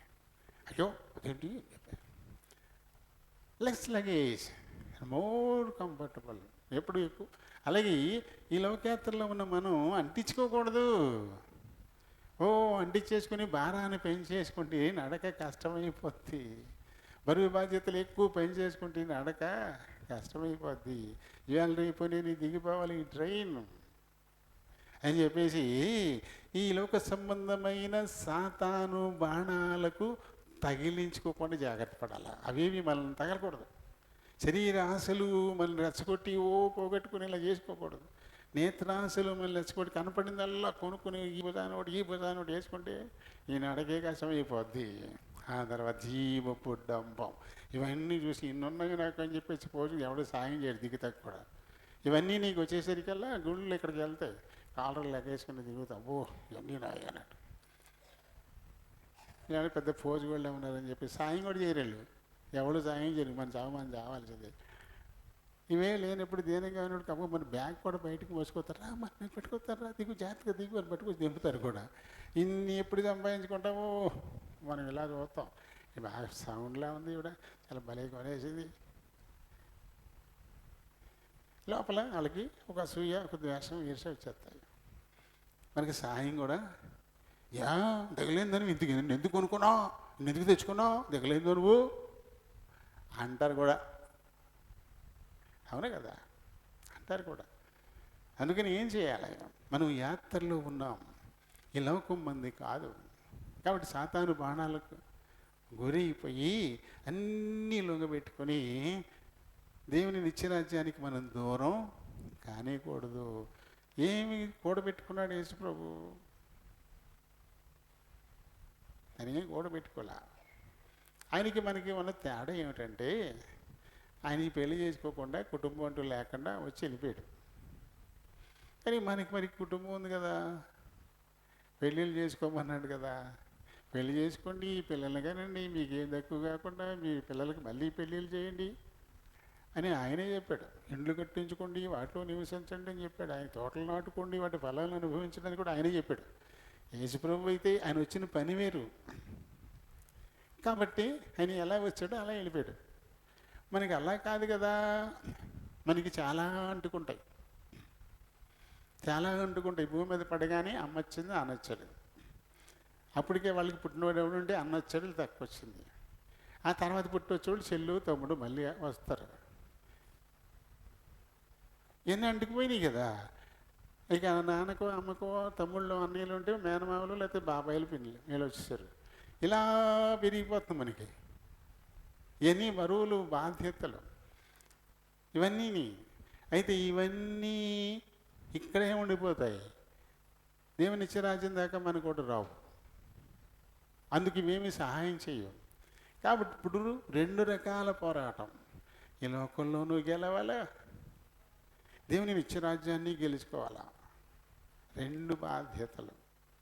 అందుకని ఏం చేయాలి? ఇప్పుడు మనకు సహాయకుడుగా విశ్వాసమునకు కర్త దాన్ని కొనసాగించువాడు నేను యేసు వైపు చూచుచూ మన ఎదుట ఉన్నటువంటి పందెల్లో ఓపికతో పరిగెడదాం. బంధాలను చూసుకోవాలా, వారిని సాకాల, వారి అవసరాలకు అనుగుణంగా కొద్ది గొప్ప కూట పెట్టాలా. అందుకోసం కష్టపడి పని చేయాలి. నేను డబ్బులు సంపాదించొద్దని దేవుడు చెప్పలే.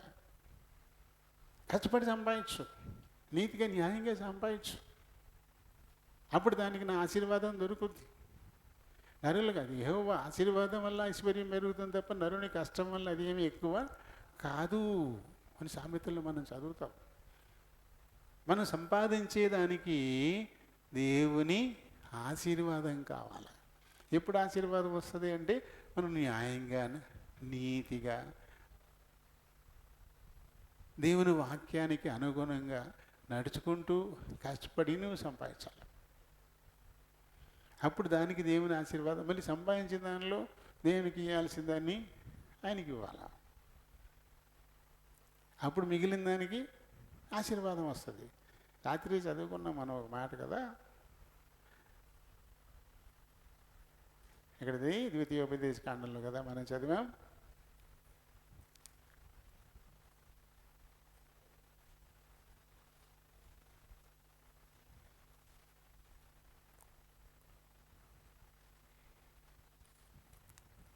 ద్వితీయోపదేశ కాండం 14లోనా అమ్మా?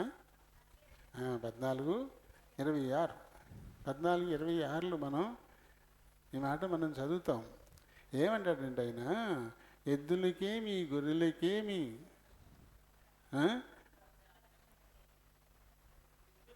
చూడండి, పైది కూడా చదువుదాం. నీ దేవుడిని యెహోవా ఏర్పరచుకొను స్థలమునకు వెళ్ళి నీవు కోరు దేనికైనను, నువ్వేం కోరుకున్నా సరే, నువ్వు కోరుకునే దానికి, అది ఎద్దులనైనా గొర్రెలను కోరుకున్నా, ద్రాక్షారసాన్ని కోరుకున్నా, మద్యాన్ని కోరుకున్నా, నువ్వు కోరు దానికి ఆ వెండినిచ్చి, నువ్వేం కోరుతున్నావో దానికి వెండినిచ్చి వాటిని నువ్వు సొంతం చేసుకోవాలి, అవి నువ్వు కొనుక్కోవాలంటాడు ఆయన. వెండి ఎక్కడిదంటే దేవునికి ఇవ్వాల్సినటువంటి కోడిదోడో లేకపోతే గొర్రెో లేకపోతే మేకో దేవుడు కోరుకున్న స్థలం దాకా వీటిని నువ్వు తీసుకెళ్ళలేవు కాబట్టి వాటిని వెండికి మార్చి ఆ వెండిని తీసుకెళ్ళి అది దేవునికి ఇవ్వాలి. నువ్వేమేమైతే కోరుతున్నావో వాటి నిమిత్తము అవి దేవునికి ఇచ్చేయాలి అన్నాడు. అవి ఇచ్చినప్పుడు ఇవన్నీ నీవవుతాయి, నీకు ఇస్తాడు దేవుడు. అది అలా దేనికి ఇవ్వాల్సినటువంటి దాన్ని ఇచ్చేసినప్పుడు నీకున్నది ఆశీర్వదింపబడుతుంది. అది తరగదు, ఖాళీ అవ్వదు ఎప్పుడు కూడా.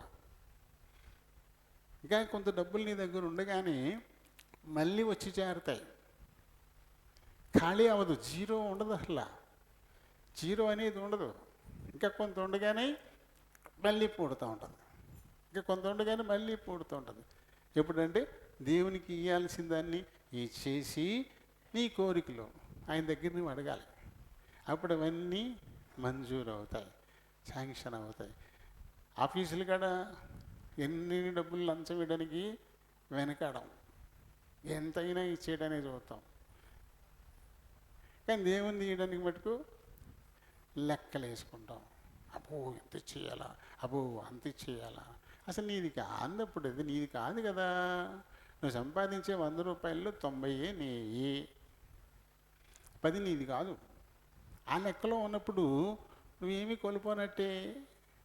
ఆ లెక్కలో నువ్వు ఉన్నప్పుడు 100 వస్తే 90 తీసి 10 తీసి పక్కన పెట్టేసావు, నీది కాదు అది, అది దేవుడిదే. అప్పుడు ఇంక నువ్వు పోయి నువ్వు ఊరు అదనంగా ఇచ్చింది ఏముంటుంది? ఏముండదు. దేవునికి ఇవ్వడానికి. భూమికి పన్ను కట్టట్లా, చెరువులకి పన్నులు కట్టలేదా, కరెంటు వాడుకుని బిల్లు కట్టట్లా, ఇవన్నీ ప్రభుత్వానికి ఇవ్వాల్సిన ప్రభుత్వానికి ఇవ్వట్లా. అలా దేవునికి నువ్వు ఇచ్చిన రోజున నీకున్న దాన్ని ఆయన బహుగా ఆశీర్వదిస్తాడు. లాస్లు ఏమి ఉండవు. నీ మీద దృష్టి పెట్టి ఆలోచన ఇచ్చి మేలైన రీతిలో మంచిగా దాన్ని ఖర్చు చేసేలా. కొంత మన మూర్ఖతతో ఖర్చు పెట్టేస్తాం, అక్కర్లేదు కొని పడేసుకుంటాం, కొని పడేసుకుంటాం. డబ్బులు లేని అనవసరం కాకుండా ఏదైనా అనిపిస్తుంది. అలాంటి పరిస్థితి ఉండదు. ఏది నీకు అవసరమో అది నీకు తప్పకుండా దేవుడు అందుబాటులోకి తెస్తాడు, ఆశీర్వదిస్తాడు. అప్పుడు మట్టుకే మనం లోకాన్ని గెలవగలుగుతాం. లోకాన్ని శరీరాశల వెంట పరిగెత్తాం, నేత్రాశల వెంట పరిగెత్తాం, జీవపు డబ్బానికి లోను కాము. ఎప్పుడైతే అలా లోను కామో ఈ లోకం మనల్ని ఏమీ చేయలేదు. ఈ లోకం పెత్తనం మన మీద ఉండదు. ఈ లోక మర్యాద మనల్ని ఏమాత్రం కూడా, ఓ రకంగా చెప్పాలంటే ఈ మూడింటిని లోక మర్యాద అని కూడా చెప్పుకోవచ్చు. ఈ మూడింటిని, ఈ శరీరాశ నేత్రాశ ఏమన్నా ఈ మూడింటిని లోక మర్యాద అని కూడా మనం చెప్పుకోవచ్చు. లోకులు వాటినే వెంబడిస్తుంటారు, వాటి వెంబడిపోతుంటారు. అదే మనకి కూడా చెప్తారు, మనల్ని కూడా ప్రేరేపిస్తారు, దానికోసం ప్రేరేపిస్తారు. కాబట్టి ఏమవుతుంది, ఎప్పుడైతే మనం విపరీతంగా ధనాన్ని సంపాదించేస్తామో మన మనసు అక్కడే ఉంటుందంట. నీ ధనం ఎక్కడ ఉంటుందో నీ మనసు కూడా అక్కడే ఉంటుంది. కాబట్టి ధనవంతుడు దేవుని రాజ్యంలో ప్రవేశించడం కంటే సూది ఒంటి పెంచల్లో నుంచి దూరం వెళ్ళిపోవడమే సులువు. అంటే ఇది అసాధ్యం. ఇది అంత కష్టం, అంత అసాధ్యం అని చెప్పడానికి ఇలాంటి దాన్ని పోలిక చెప్పాడు ఆయన. అది అసలు అసాధ్యం అంతే. ధనం ఎప్పుడైతే వస్తుందో అప్పుడే దేవునికి దూరస్తులు అయిపోతారు. ధనం ఉండి కూడా దేవునికి దగ్గరగా ఉండడమే చాలా గొప్ప ధన్యత. అలాంటి అరుదుగానే చూస్తాం. విపరీతంగా ధనం ఉన్న వాళ్ళు దేవునికి దూరస్తులు అయిపోతారు. ఆదివారం దేవుని సన్నిధికి వారు రారు.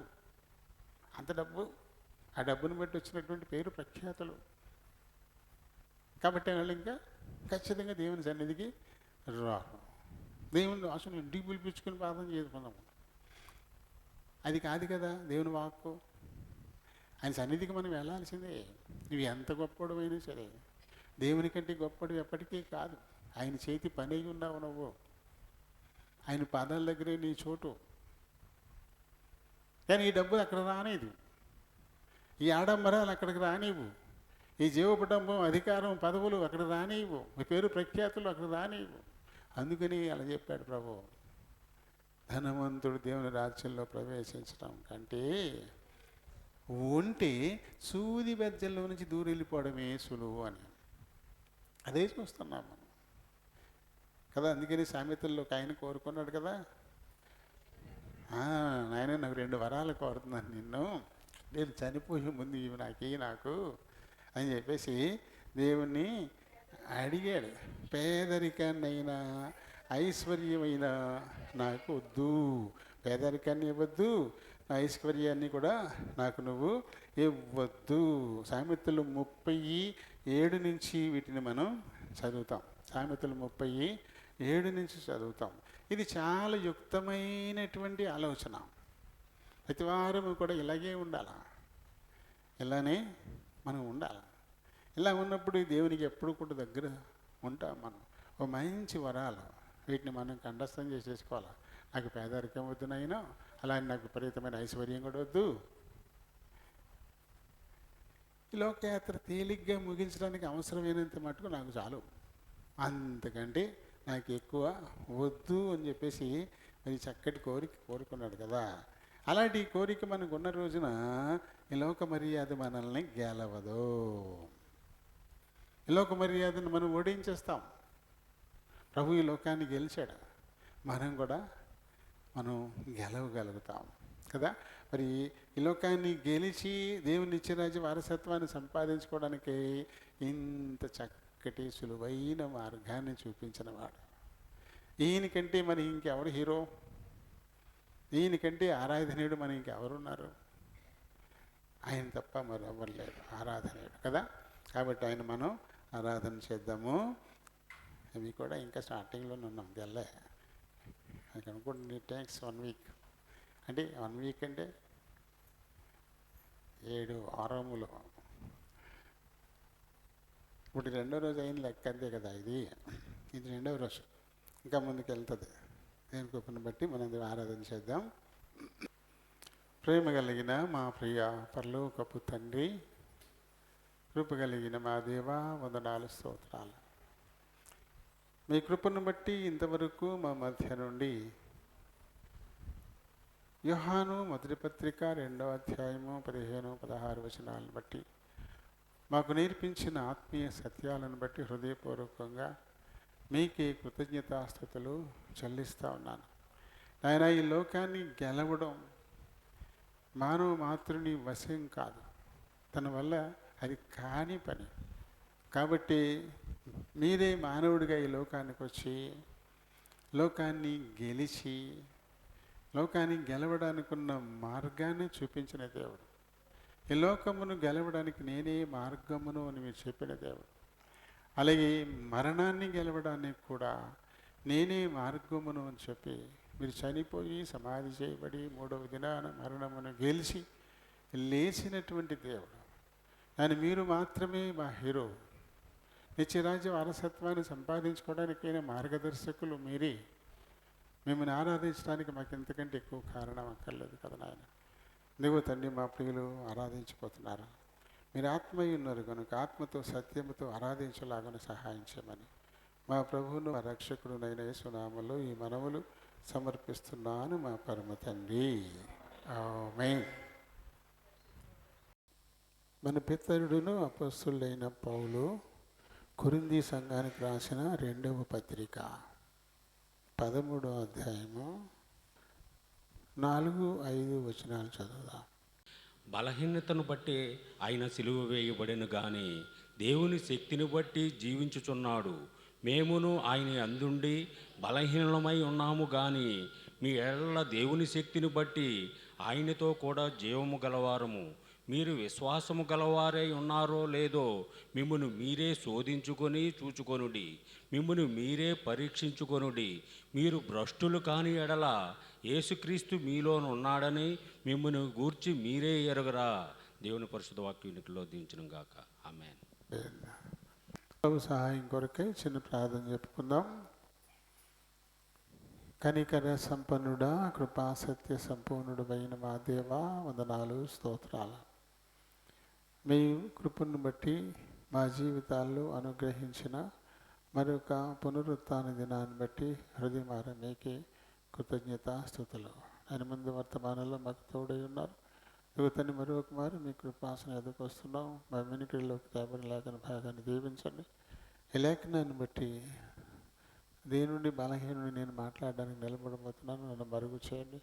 మీ చిత్తానుసారమైన మాటలు నన్ను నింపండి. మీరే మాట్లాడుకుని భయం తెచ్చుకోండి. చేర్చబడిన మా ప్రియులను బట్టి వందనాలు, స్తోత్రాలు.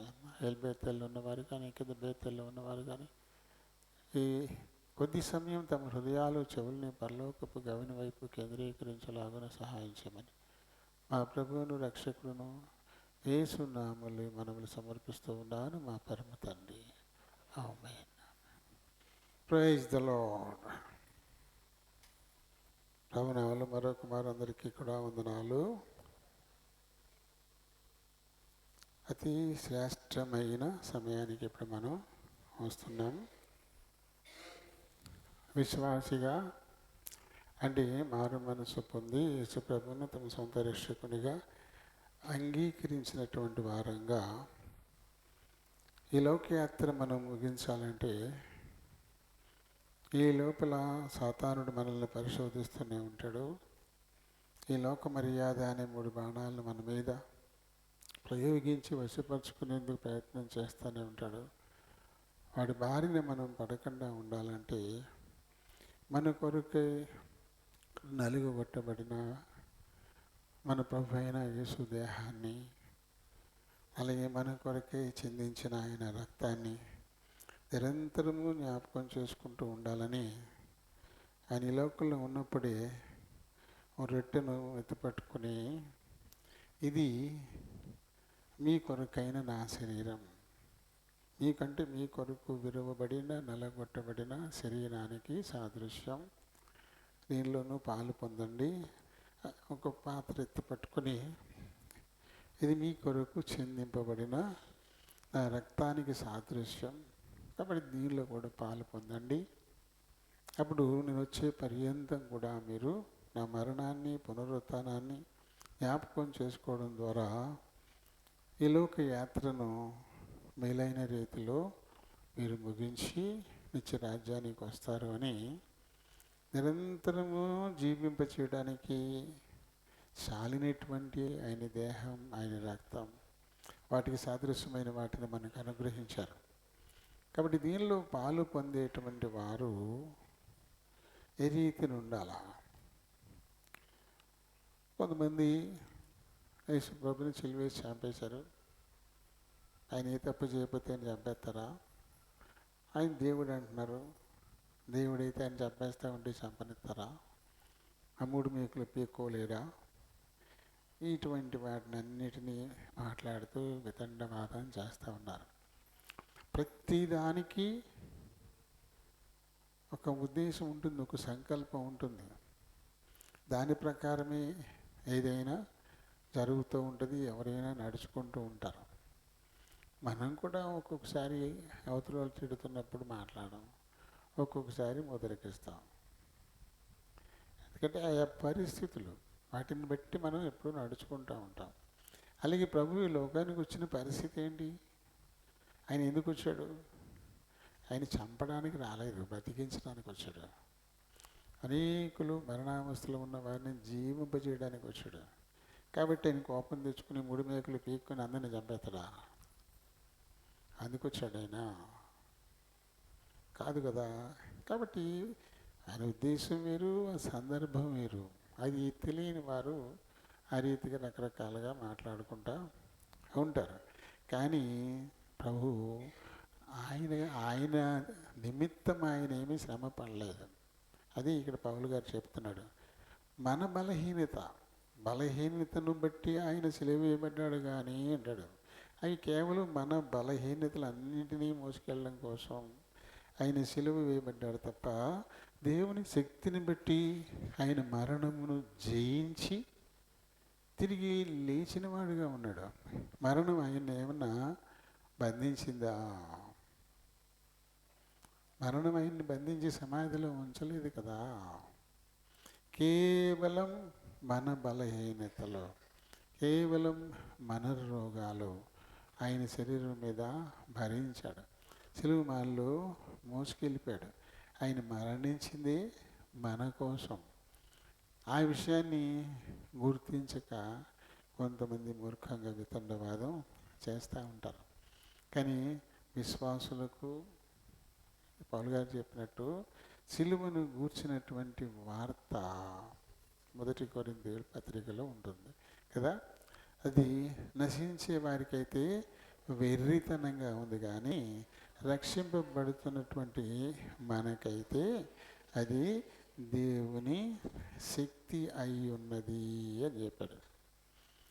కాబట్టి అర్థం కాని వారికి ఇది వెర్రితనంగానే ఉంటుంది, కానీ అర్థమైన వాళ్ళకి అది జీవం, నిత్యరాజ్య వారసత్వం. మనం పాడుకుంటాం, ఆయన చనిపోయింది ఆయన కోసం కాదు, మనకై యేసు మరణించి మన పాపముల కొరకై నిత్య జీవముని చుట్టకే సత్యుండు సజీవుడాయి నిత్య జీవముని చుట్టకే సత్యుండు సజీవుడాయి తృణీకరింపబడే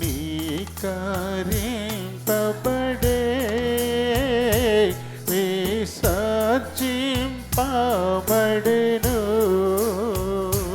తృణీకరింపబడే విసర్జింపబడెను దుఃఖాక్రాంతుడై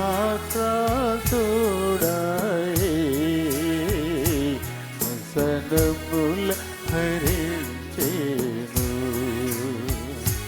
దుఃఖాక్రాంతుడై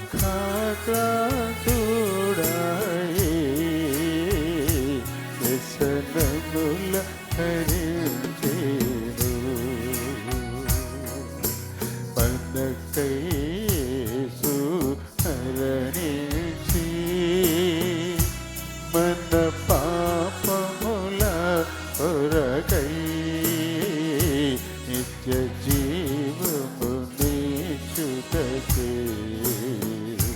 సత్యుడు సజీవుడాయి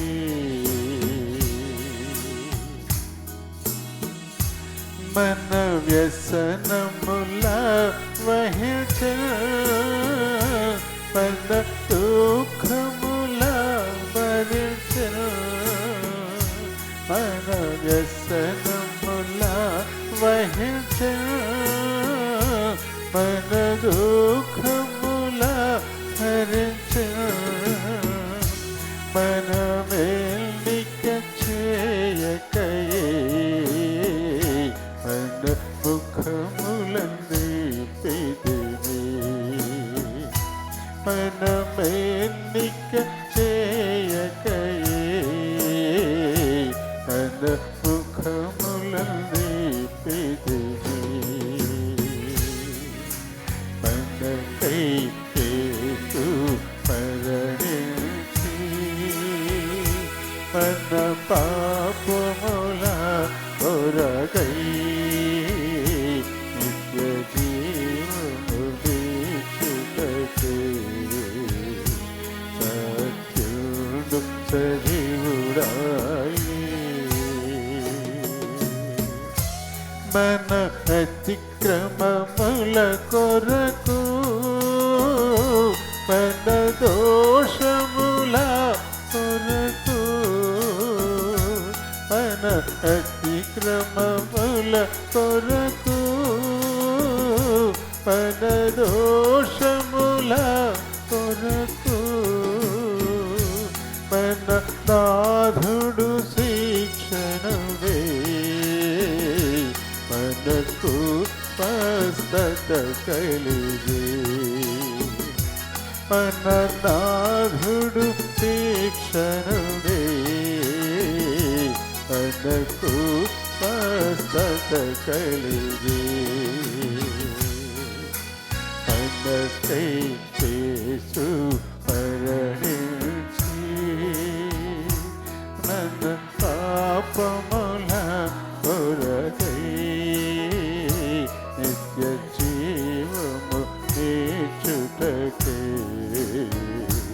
సత్యుడు సజీవుడాయి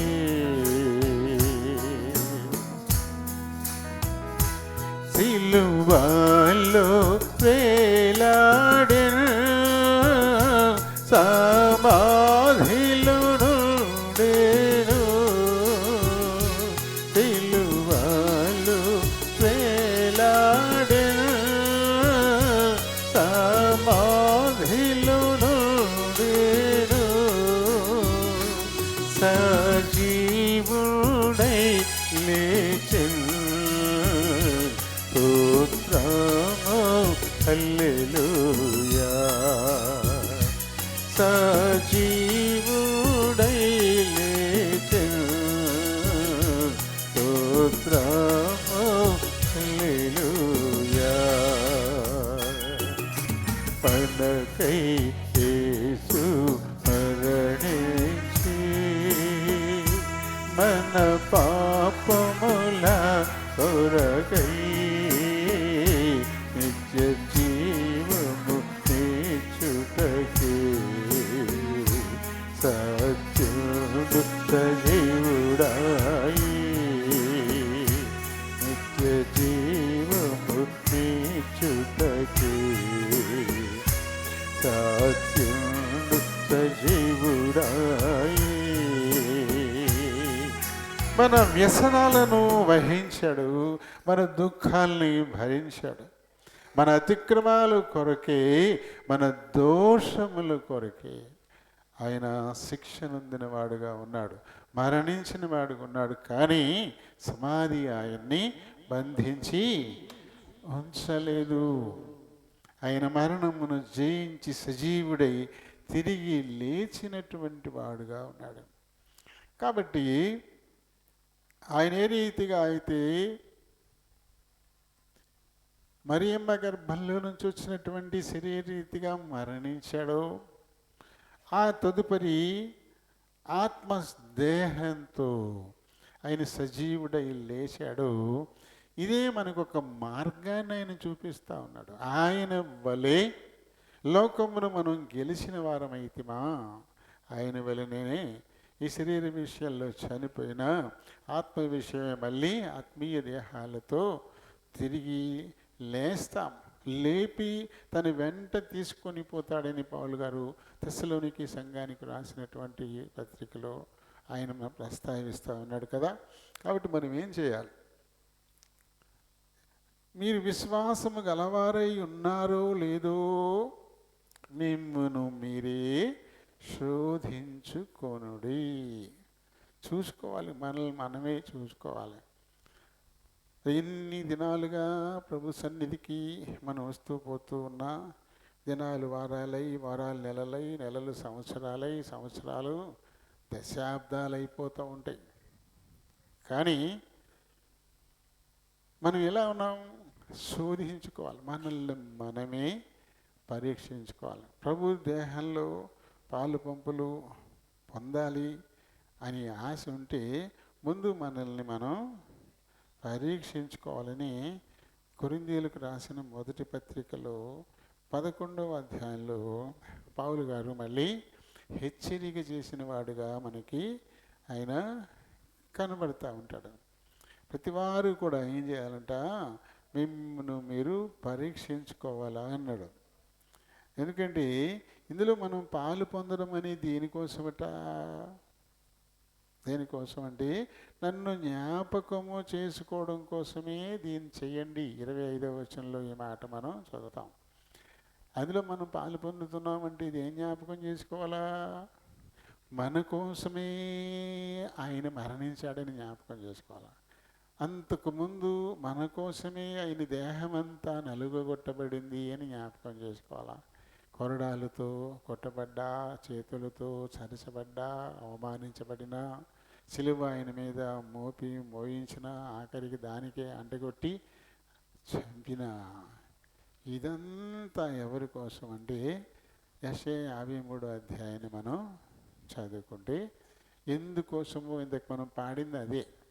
మనం పాట పాడాం కదా, ఆ పాట అంతా యెషయా 53వ అధ్యాయమే. ఇవన్నీ కూడా మన కోసమే ఇవన్నీ చేశాడని జ్ఞాపకం చేసుకోవడానికే దీనిలో పాలు పొందాలంట. అది ఆయన రొట్టి చేతిలోకి వచ్చినప్పుడు నా అతిక్రమాల నిమిత్తము, నా దోషం నిమిత్తమే నలగొట్టబడిన దేహమా. అలాగే ఆ రసం మన చేతిలోకి వచ్చినప్పుడు నా ప్రాణ విమోచన క్రయధనంగా నువ్వు చిందించిన రక్తమా అని మనం జ్ఞాపకం చేసుకుంటూ దానిలో పాలు పొందాల. అయితే ఆయన పరిశుద్ధుడై ఉన్నాడు కాబట్టి పరిశుద్ధులు మాత్రమే పాలు పొందడానికి అర్హులు. వారికి మట్టుకే అది పడద్ది. కొన్ని మందులు మనకి పడవు, పడతాయా? రియాక్షన్ ఇస్తాయి కదా. ఆ రియాక్షన్ చాలా కెమికల్ రియాక్షన్, చాలా పెద్ద ప్రమాదం. తాచుపాము విషయం కంటే కూడా డేంజర్ కెమికల్ రియాక్షన్. అది కొన్ని మందులు మనకు పడవు. అలాగే ప్రభు దేహం రక్తం పాపులకు పడదు, పరిశుద్ధులకే పడద్దు. ఇంకా నువ్వు పాపులుగానే జీవిస్తూ ఎందు నిమిత్తమైన దేహం నల్లగొట్టబడిందో ఆ విషయాన్ని ఏమాత్రం కూడా గుర్తుపెట్టుకోకుండా ఆ దేహంతో తమ ఇష్టానికి, దేవునికి ఇష్టం కాని పనులు చేస్తూ, ఇష్టం కాని స్థలాలకు పరుగెడుతూ, ఇష్టం కాని పనులు చేస్తూ, ఆయనకి ఇష్టం కాని మాటలను మాట్లాడుతూ, ఆయనకి ఇష్టం కాని దృశ్యాలను చూస్తూ, ఆయనకి ఇష్టం కాని మాటలను వింటూ, తలపోసుకుంటూ ఆయన దేహంలో పాలు పంపులు పొందితే అది వారికి పడదంట. రియాక్షన్ వస్తుంది, కెమికల్ రియాక్షన్ వచ్చినట్టే రియాక్షన్ వచ్చేస్తుంది. కాబట్టి ఏం చేయాలంటే ప్రతివారు కూడా 27వ వచనం, కాబట్టి ఎవడు అయోగ్యముగా ప్రభు యొక్క రొట్టెను తినును లేక ఆయన పాత్రలోనిది తాగును వాడు ప్రభు యొక్క శరీరమును గూర్చియు రక్తమును గూర్చియు అపరాధి అగును.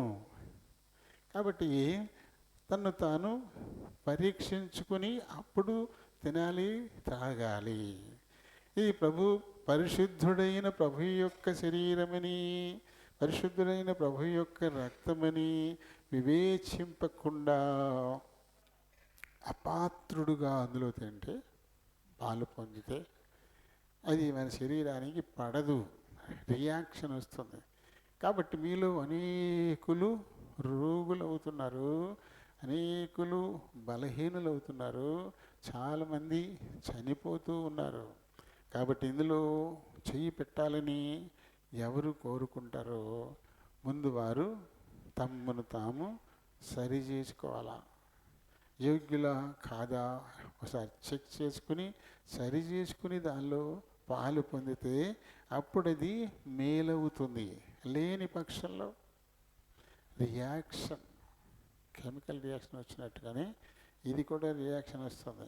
మీలో అనేకులు రోగులు అవుతారు, అనేకులు బలహీనలు అవుతున్నారు. ఎలాంటి రోగం, ఎలాంటి బలహీనత ఇది అంటే డాక్టర్లకి దొరకదు, అందదు. అలాంటి బలహీనత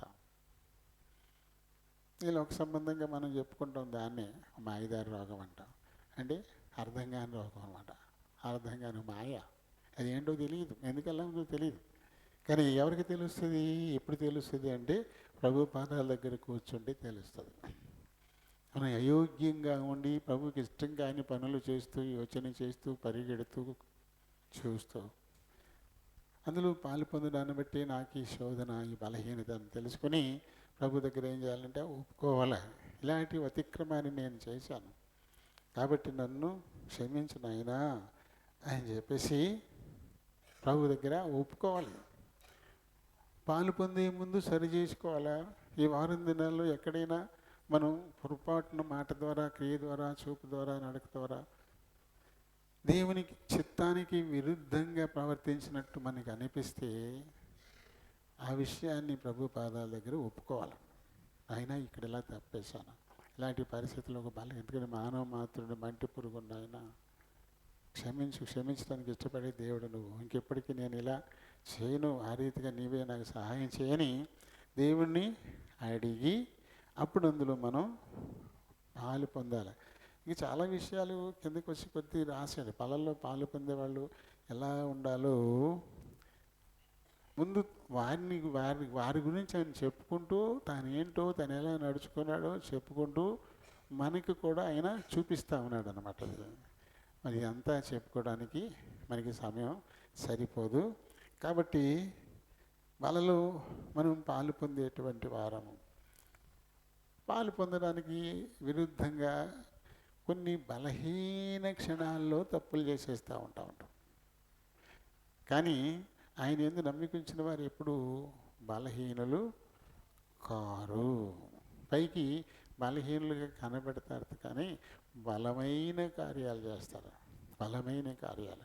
ఆయన చెప్పాడు 12వ అధ్యాయంలో 10వ వచనంలో అంటాడు, నేను ఎప్పుడు బలహీనుడను అప్పుడే బలవంతుని అంటాడు.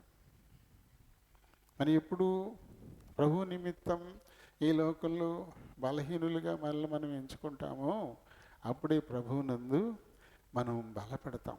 బలమైన కార్యాలు ఇతరులకి అందదు, సమస్త జ్ఞానానికి మించినటువంటిది అనమాట. అది మనం ఎలా నియంత్రించుకోగలుగుతున్నాం. నేను తినను అంటే తినమంతే, నేను చూడను అంటే చూడమంతే. ఎవరు ఏ రకంగానూ మనల్ని ప్రలోభ పెట్టలేరు. కొంతమంది తినను అంటారు కానీ 4 మాటలు చెప్పేసరికి అంతేనంటావా అని తినేస్తారు. కానీ ఎవరు ప్రభునందు బలంగా ఉంటారో వారు ఇంకా ఎట్టి పరిస్థితుల్లోనూ మారలేరు. అది అంత బలవంతులైపోతారనమాట. ప్రభునందు ఉండడాన్ని బట్టి మనం బలవంతులం అవుతాం కదా. కాబట్టి మన బలాన్ని మనంగానే పరీక్షించుకోవాలా. అది తెలిసిపోతుంది అంటాడు 5వ వచనంలో. అదే కదా చెప్పాడు, మీరు చూసుకోండి జాగ్రత్తగాను, మిమ్మల్ని మీరే పరీక్షించుకొనుడి, మీరు భ్రష్టులు కాని ఎడల యేసుక్రీస్తు మీలో ఉన్నాడని మిమ్మల్ని గూర్చి మీరే ఎరుగుదురు కదా. ఎందుకంటే ఆయన ఎవరైనా మార్చగలరా? ఆయన చేత ఏదైనా తప్పు పని చేయించగలరా? తప్పు నడక నడిపించగలరా ఆయనతో? కాబట్టి ఆయనలో మనం ఉన్నప్పుడు, లేకపోతే మనలో ఆయన ఉన్నప్పుడు మనం కూడా బలవంతులమే. మనం కూడా చేయకూడని చేయం, పోకూడని స్థలాలకు పోం, తినకూడని తినం. ఖచ్చితంగా ఆయన వెళ్ళని అది చూసుకోమంటాడు ఆయన. మిమ్మల్ని గురించి మీరే ఎరుగుదురు కదా. ఎందుకంటే మీరు భ్రష్టులు కానప్పుడు క్రీస్తు మీలో ఉన్నాడు కాబట్టి మీరు భ్రష్టులు కాలేదు. ఆయన మనలో ఉన్నప్పుడు ఆయన పరిశుద్ధుడు కనుక ఆయన మనల్ని కూడా పరిశుద్ధులుగానే ఉంటాడు. ఆయన వెలుగై ఉన్నాడు కనుక మనం కూడా వెలుగు సంబంధులంగానే మనం కూడా ఉంటాం. కాబట్టి ఇది రొట్టె కాదు, ద్రాక్షారసం కాదు, మన కొరకు నలుగొట్టబడిన ప్రభువు దేహానికి సాదృశ్యమైనది, మన కొరకు చిందించిన ఆయన రక్తానికి సాదృశ్యం. కేవలం ఆ యొక్క ప్రాణం విలువ, మన ప్రాణం విలువది. ప్రాణం కంటే ఎక్కువ ఏముంది మనిషికి? అది దానికంటే ఎక్కువైంది ఇంకేం లేదు కదా. దానికోసం ఏదైనా వదిలేయడానికి మనం ఇష్టపడతాం కదా. కాబట్టి మన కొరకు ఆయన ప్రాణం పెట్టేశాడు, ఆయన రక్తాన్ని చెందించాడు మనల్ని రక్షించడం కొరకే. కాబట్టి ఆయనలో మనం ఉంటే, మనల్లో ఆయన ఉంటే మనం భ్రష్టులంగా, అప్పుడు అందులో పాలు పొందే అర్హత మనకి లభిస్తుంది. కాబట్టి సరి చేసుకుని సరి చూసుకొని పాలు పొందుదాం. దేవుడి మాటల్ని దీవించునుగాక.